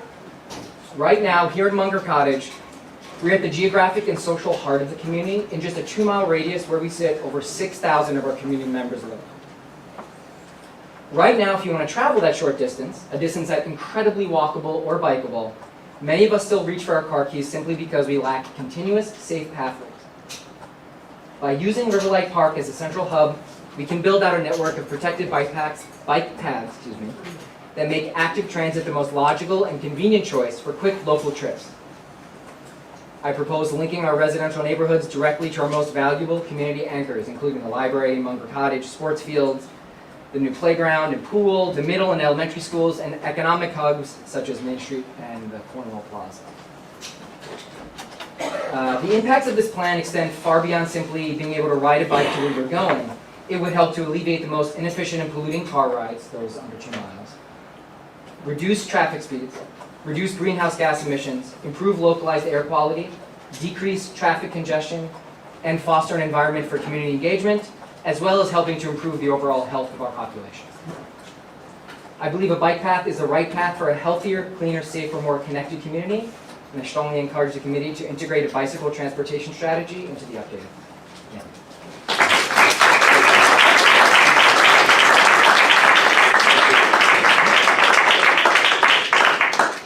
Scott Teresi.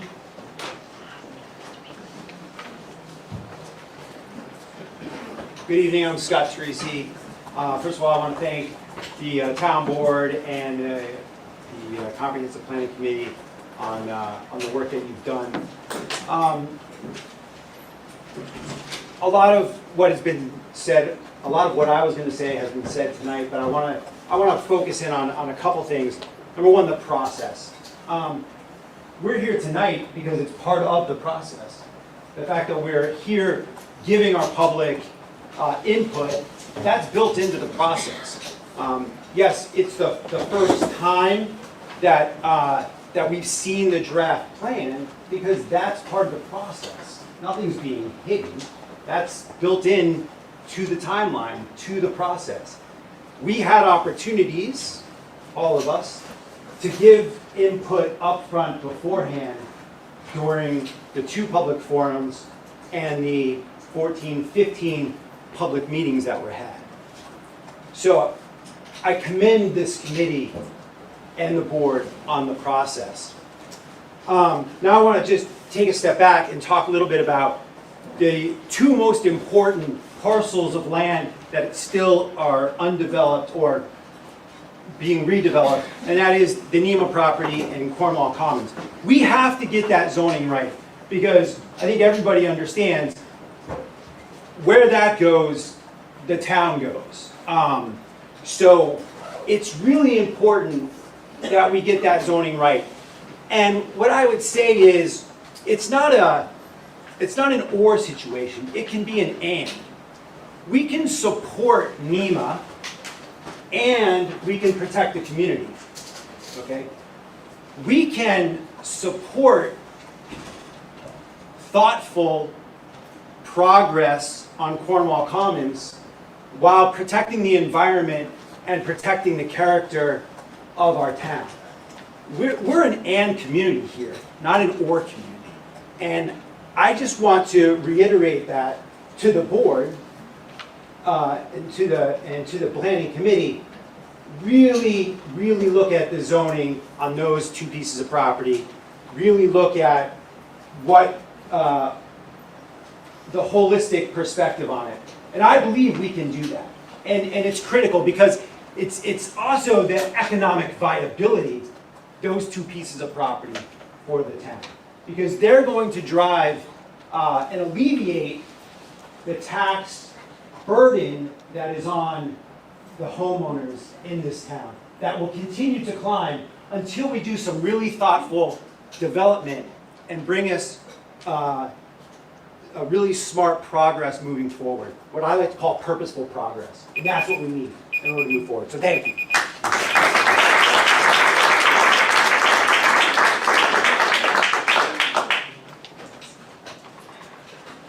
Phyllis Cameron. I will pass. My concerns and comments have already been discussed. Christine Rupert.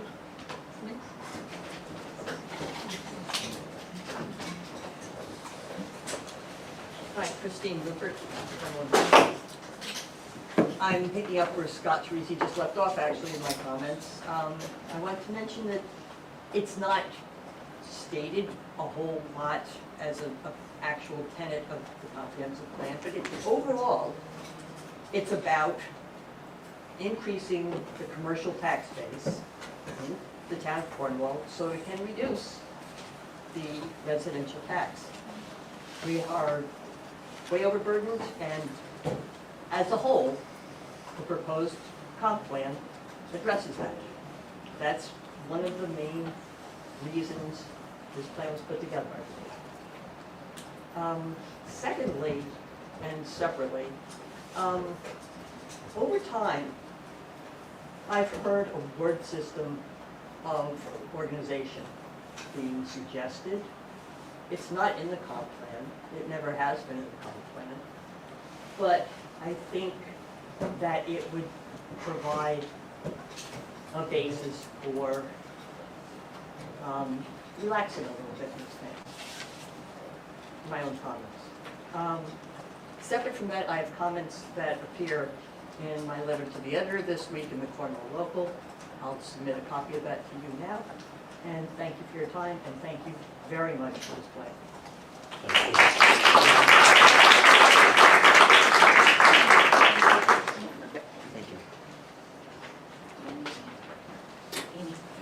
Amy?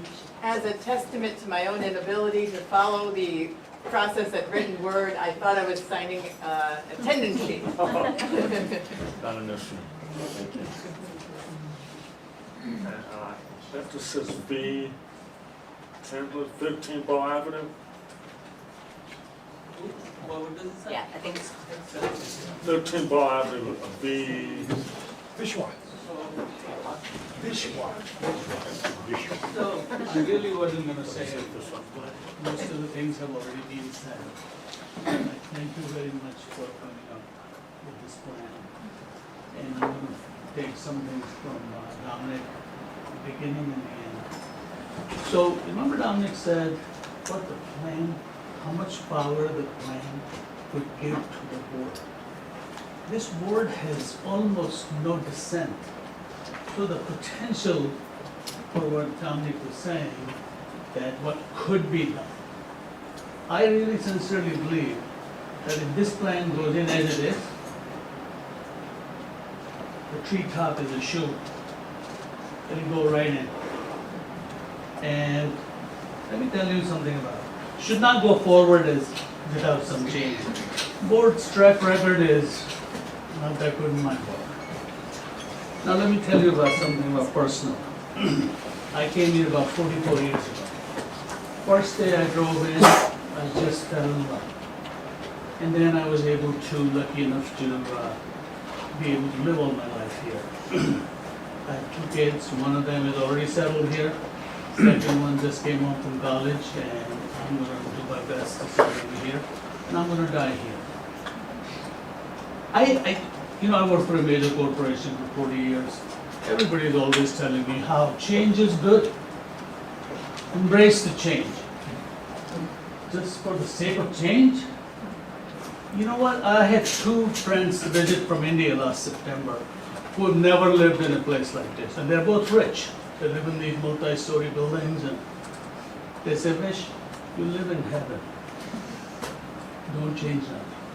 I don't know, what is this desire to change everything? I've been very happy. I'm happy now. I live in a perfect place. Why is such a desire to change everything? I don't know. You guys will do that.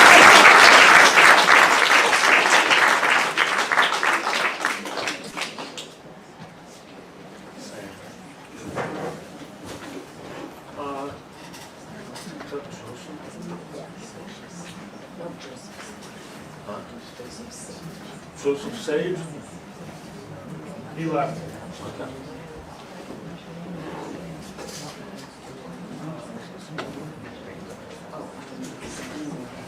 Sabrina Moran? Sabina? Yeah. Toya. Toya Dubin?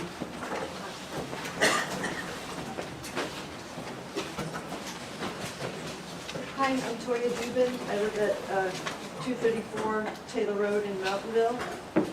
I want to say thank you to everyone who was involved in creating this plan. As Cornwall is the home of the environmental movement and the Storm King decision, it was really great for me to hear so much language surrounding sustainability and environmental concerns. The voice of the Cornwall committee is very evident. There are a couple of little items that I would like to bring up. The comprehensive plan has a lot of really cool language about encouraging agritourism, farm dinners, supportive farming. However, there are also some weird additional restrictions noted that might make it actually harder for this to take place. So one of my questions to you is, why limit the definition of a farm to that of the New York State Code if your intent is to stimulate agritourism? Is this because there's some weird intent to eliminate the ag exemption for those existing properties that are indeed farming? If that occurs, agriculture will become impossibly expensive to maintain in Greater Cornwall. Farmland will be sold and developed, and that will be really sad. On page 22, you talk about that definition, and so I just think it's important to note that. On page 28, I also really want to note this one line. It says, limit or prohibit outdoor storage of chemicals, fertilizers, and fuel, vehicle or machinery repair, or other activities, any other activity, over or in the immediate vicinity of the town's aquifers and watercourses. That gives the town such broad powers to limit any activity, but it doesn't prohibit the road crew from using salt or other chemicals in these areas. Interesting. It's important to seek balance here.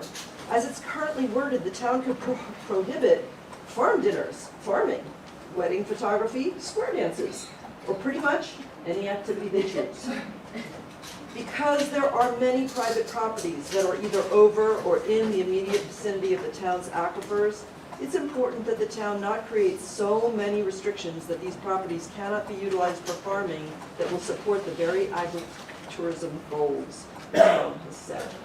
So I would really encourage you guys to review that language very, very, very carefully. Regarding the zoning changes that you are proposing, a lot of us are visual learners. It's really hard to understand what you're talking about there. And we live in the digital age, which is kind of awesome, right?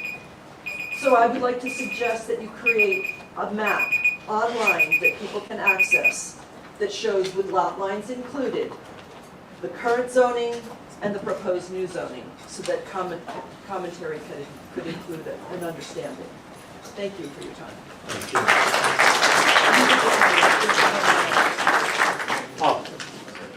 These are my notes.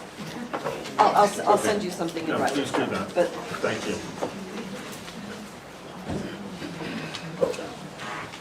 Greg?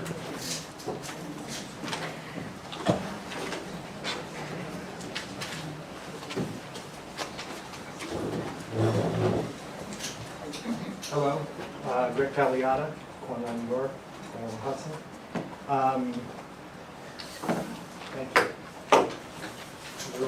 You're an all-star Cornwall board, and your contribution, anybody who's critical of this plan is not critical of your effort and your devotion and your care for this community. The concern to the two attorneys, you're the first attorneys that I've ever heard say what's on a piece of paper doesn't matter. You basically said, well, it could be in there, but it might not be enacted. It might not be, it might be there, it might be enacted upon, it might not, it's the town board's decision. I look at what's in writing, and I look at the scope of what's in writing. And in the comp plan, you wrote everything that's happening right now. In Appendix A. The data shows strong consensus on many priorities: environmental conservation, improving Main Street aesthetics, supporting local agriculture, supporting traffic, seeking grants for improvements. Where the community is divided, notably on zoning for new housing, the plan needs to balance those viewpoints. That is not in this zoning plan, or this zoning recommendation. The zoning recommendation reads like, 1800s Western expansion. It's too vast. It lacks scalable nuance. That's why people are concerned. I understand it as a general document, but it is in writing. And it's like, I guess, the Declaration to the Constitution. It sets forth how we are supposed to move forward as a community. We are basically, how do I put it? I think everybody in this room agrees with 90% of what we're talking about. There's a 15% that's going to feel really strongly about one side. There's about 15% that's going to feel really strongly about the other side. And then there's the middle that wants to see growth, that wants to see improvement, that wants to see people get an opportunity to enjoy what we love, but not a blank check to a town board that, honestly, since November, I've questioned some of their actions. I don't feel that this comprehensive plan, zoning, serves the community. And I hope that you will take some of the recommendations tonight and the petition, and let's go back and put it together again, and let's make this what we all want to be proud of. Thank you. That's it.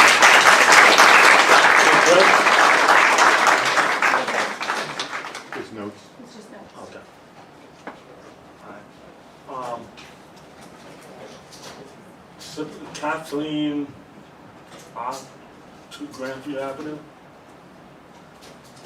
It just says Kathleen, H.A., 2 Grandview Avenue. That's her last name, Okay. but I don't know if she's Here? still here. Not here?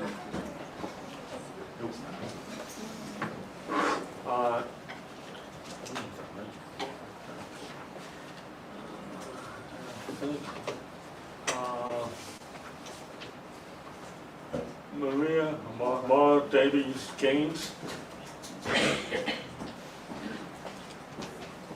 Hi everybody, I'm Mara, I live on Angola Road. I turn your food scraps into compost. I'm a member of the Climate Smart Communities Task Force. We just had our first meeting, and I'm a member of Mothers Out Front, Hudson Highlands, and I am here speaking on my own behalf. First, I just want to express my thanks and voice my strong support for the incorporation of sustainability, responsible growth and economic development, environmental conservation, stewardship of our natural resources, and the recommendations in Section 7 to plan for resilience to extreme weather events and the damage that they can cause. I want to express my support of Cornwall's pledge to obtain the Bronze Climate Smart Community certification. And so I just want to ask that you do incorporate all of the CCAC's suggestions in the comprehensive plan language so that we can get the maximum number of points to the bronze certification and the grant opportunities that can unlock for us to then make those wonderful actions happen.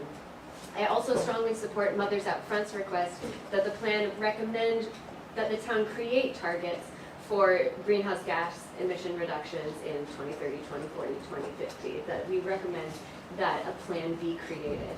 I also want to point out that the plan doesn't have as robust a background description for Section 7 as it does for the other sections. It's a missed opportunity to list what we've already done and achieved to contextualize the goals and recommendations. The achievements include but aren't limited to the EV chargers, replacing street lamps with LEDs, conducting and adopting the natural resource inventory, supporting our compost program, and taking the Climate Smart Communities pledge. I love that in the vision statement, it mentions both environmental sustainability and sustainable growth, but there is no definition of sustainability and what that means in the plan. So it's kind of lumped with climate resilience, and those two things aren't the same. Climate resilience is a part of sustainability, and sustainability is far more than climate resilience. Sustainability is the ability to meet present economic needs, social needs, and environmental needs without compromising the ability of future generations to meet their own needs. So sustainable development covers decent work, economic growth, health, well-being, quality education, quality, affordability, responsible consumption and production, and climate action. So I encourage you to recognize that definition or something similar in the comprehensive plan language, and then acknowledge all of the ways throughout the plan that all the elements of that definition are being met and not just the climate part of that. Thank you for listening to all of our input tonight. I really appreciate it. Thank you.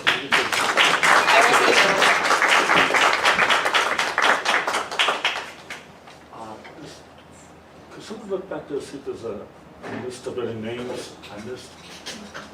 Yeah, that was, we went back there a few minutes ago. Okay. So, Can I take my time now? I was just about to ask, anybody who wants to talk, they could come up and listen their name and speak. Yes, you can, Lori, thank you. Lori Beth Maliata. 21 Vines. I heard a lot of facts tonight that I agree with, a lot of questions that I also agree with, so I wasn't sure it was necessary for me to come up and speak. But there is a piece that I'm sorry. That's fine. There is a piece that I want to be remembered. I know you're all focused on finances, money, growth, taxes, a lot of concern about people who don't live here or don't live here yet. I grew up here. I was born here. I've lived here for 48 years. You know, these fields were my home, and they still are as I raise my 5 kids here. There's nowhere else I want to be. When you call it heaven, Vish, it is heaven. I know all the streets, all the stores, all the people. I can walk in anywhere and I know a face, and that's what I love. That's why I'm here. I love that. If I didn't, I would move. If I wanted to be in a more populated area, I would move there. I would be closer to the city. There's tons of places I could go. I choose to be here for those reasons. and I know I'm not alone in that. The focus being on more population, more stores, more commercial buildings, that dwindles my love. That dwindles what I call home. And I think what this community feels as home. I know there's a lot of different thoughts and there's a lot of growth opportunities and excitement because what could we become? I feel we're already there. I feel that in the meeting the other night, I heard that we didn't have enough money to fix our pond that has been fished at and the kids love and they still love it. I can't believe it. It's so gross, but God, they play in it. If we're talking about growth, fix the pond. Fix what we already have. Take care of the people that are already here. I'm not concerned about who's not here or who can't be here. I'm concerned about the people that are.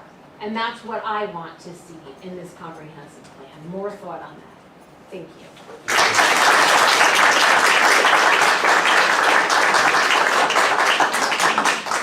At this time, I'm asking for anybody, one at a time, please, one of us who wishes to speak. State your name, please. Robert Sanchez, I'm a 15 mailer. My family and I moved here 4 years ago. We spent 2 years before that living throughout this area trying to find the right community. We're confident that we chose the right community. And I'm currently rebuilding an old home that was severely damaged, and we're trying to make it beautiful again, but I'm doing it with my own 2 hands. So this is where my family is and where we want to be. Thank you for everything you've done. Just a couple of notes that I want to bring up.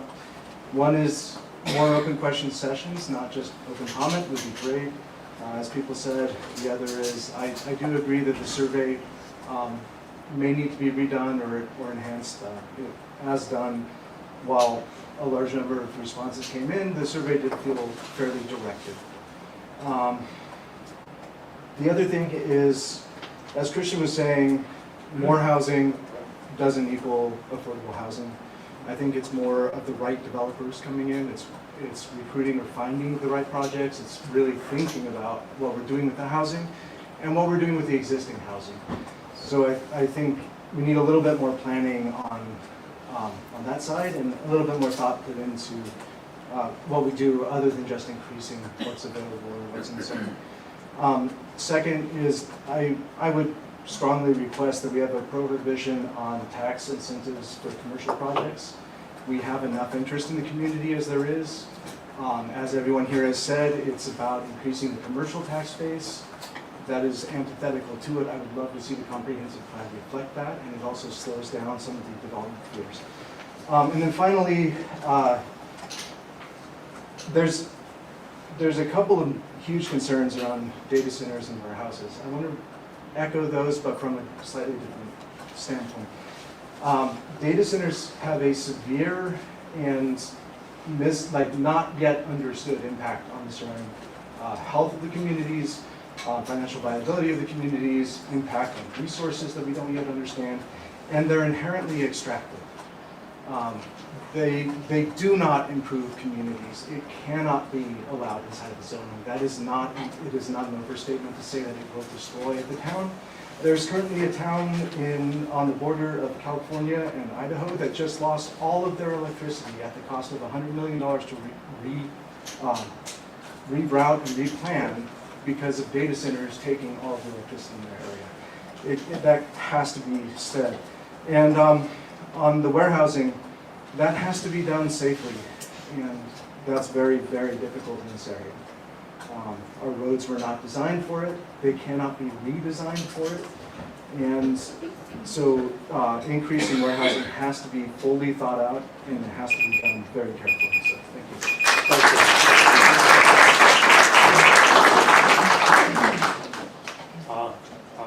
Anybody else? One more question. Oh, go ahead.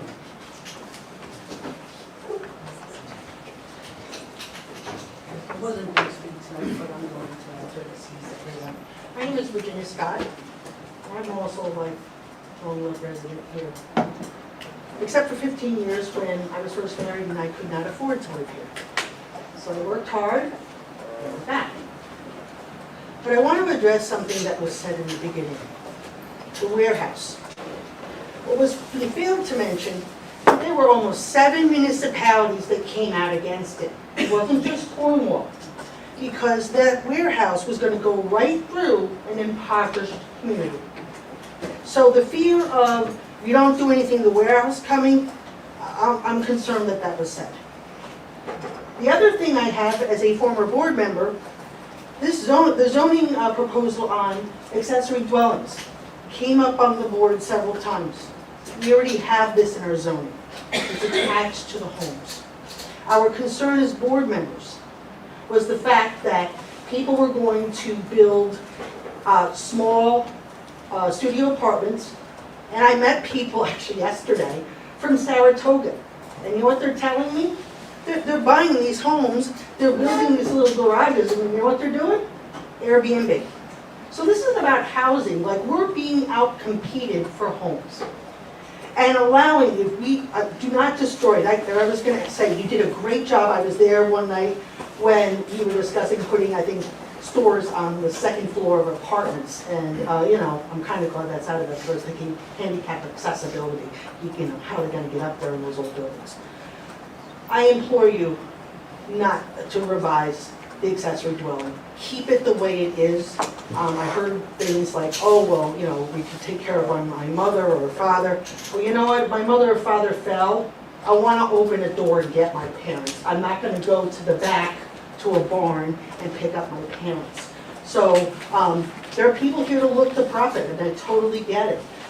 But again, you have sewer, you have water, and all their infrastructure you're going to have to build. And it is going to parking and crowding of my neighborhood especially. I already know there's plans, people thinking of doing this. And I'm going to come out against it as hard as I can, because I love this community. And I know we need to grow, we don't come here for the reasons that we love it. But I hope we're responsible. And I really do thank you. I've been to a few of the meetings, and I know how much work you did. The survey, we talked about it. I felt some of the surveys were skewed. And we talked about that because we were like the math geeks. So thank you. I hope there's more conversations. I think a lot of people are fearful because they feel it's being rushed. And I think if we slow it down and we have these discussions, this was very good tonight. I want to thank everyone for coming. That's all. Thank you.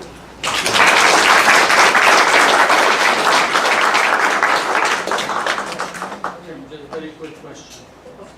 Oh, I'm loud enough. Huh? I'm loud enough. Okay, go ahead.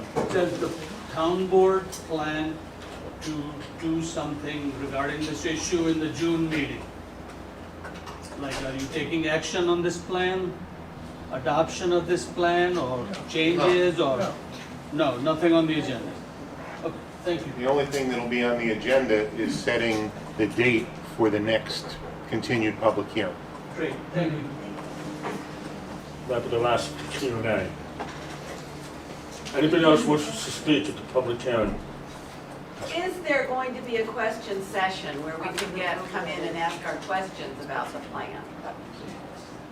Ma'am, can you stand up and ask this question? And Yes. say your name? Is there going to be a question session set up where people can come in and ask questions that they have about the plan? I wish I could have a positive answer for you. I would assume yes, but I hate to say Okay, assume. thank you. Because Thank assume just makes an ass out of me and you, so let's not use that word. Thank you. Just to add to that, I think the important thing is where do we go from here? Because as I said before, I'm very disappointed the fact that the town board did not even discuss this plan for 1 minute. It's been out for 3 or 4 months, whatever it's been out. You've got to have sessions as a town board. This committee's out of it. They did their work. They passed it on to you. Can't go back to them anymore and point the finger at them. The community's looking for answers from the elected officials, the elected town board. You've got to have public sessions where you're going to review the plan. You're going to let the public know what you think. You like this, you don't like that, you think this should be changed. And then as far as asking questions, then we can ask some questions. Okay? Intelligent questions to our elected officials, where they stand on the issue before you cast a single vote for adoption of that plan. It's going to happen. Thank you. will take comments, but I'm not taking questions. I had a quick question, a legal process question, if I can ask, if I can. Yeah, because I don't want you to listen to the Q&A. Be here all night. Anybody else wish to speak about the comment, public hearing?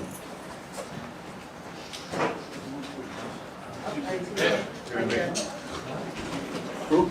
Mr. Cardy, I've spoken already, but if I could just have 2 more minutes to speak. Yes, sir. So, I just want to talk about this zoning. This- Hold on. Yeah, come up, please.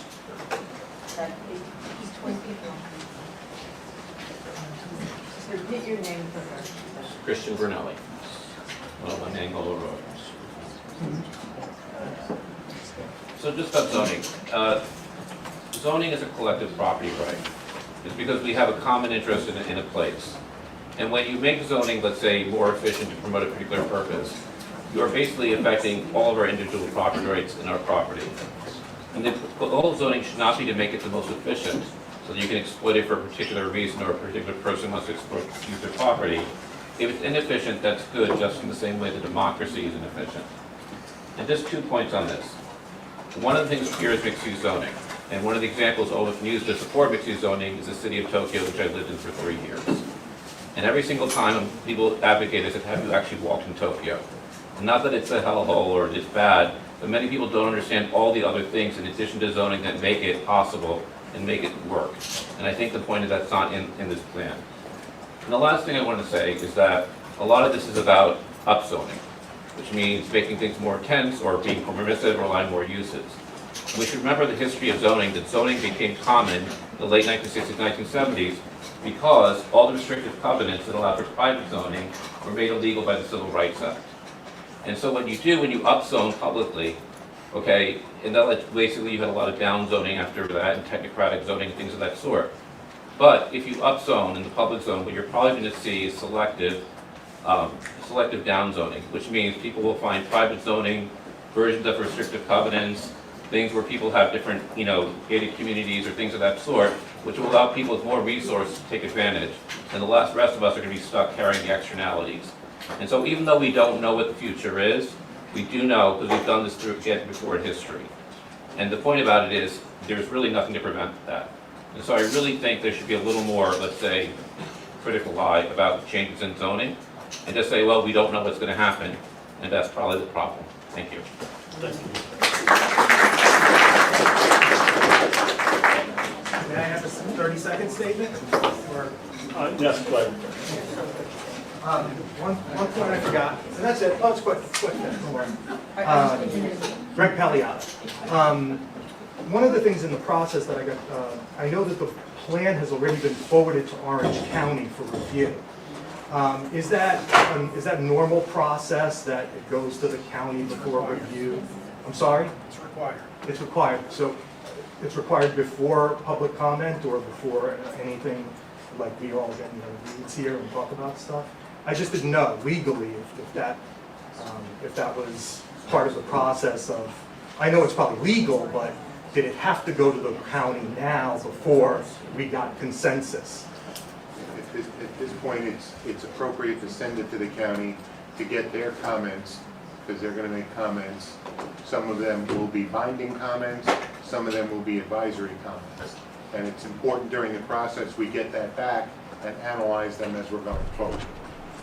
Okay, so it's all part of a collaborative, it's all part of the process? Yes. It's a requirement. And does the county have a limit of how many times it can be resent in? Because No.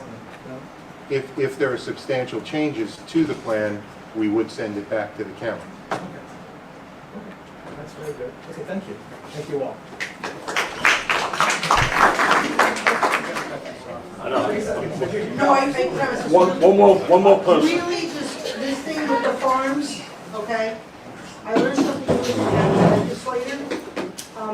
I actually, with the legislature, we actually vote on it. So the municipality, if there's an area that wants to become a farm, the municipality actually sends it to the county. The county with the planner, we review it and we have a public hearing and we decide. So I just wanted to know that. Thank you. Did you sign? I didn't sign. Don't worry. Okay. With that said, I want to thank all of you guys for coming out and attending this.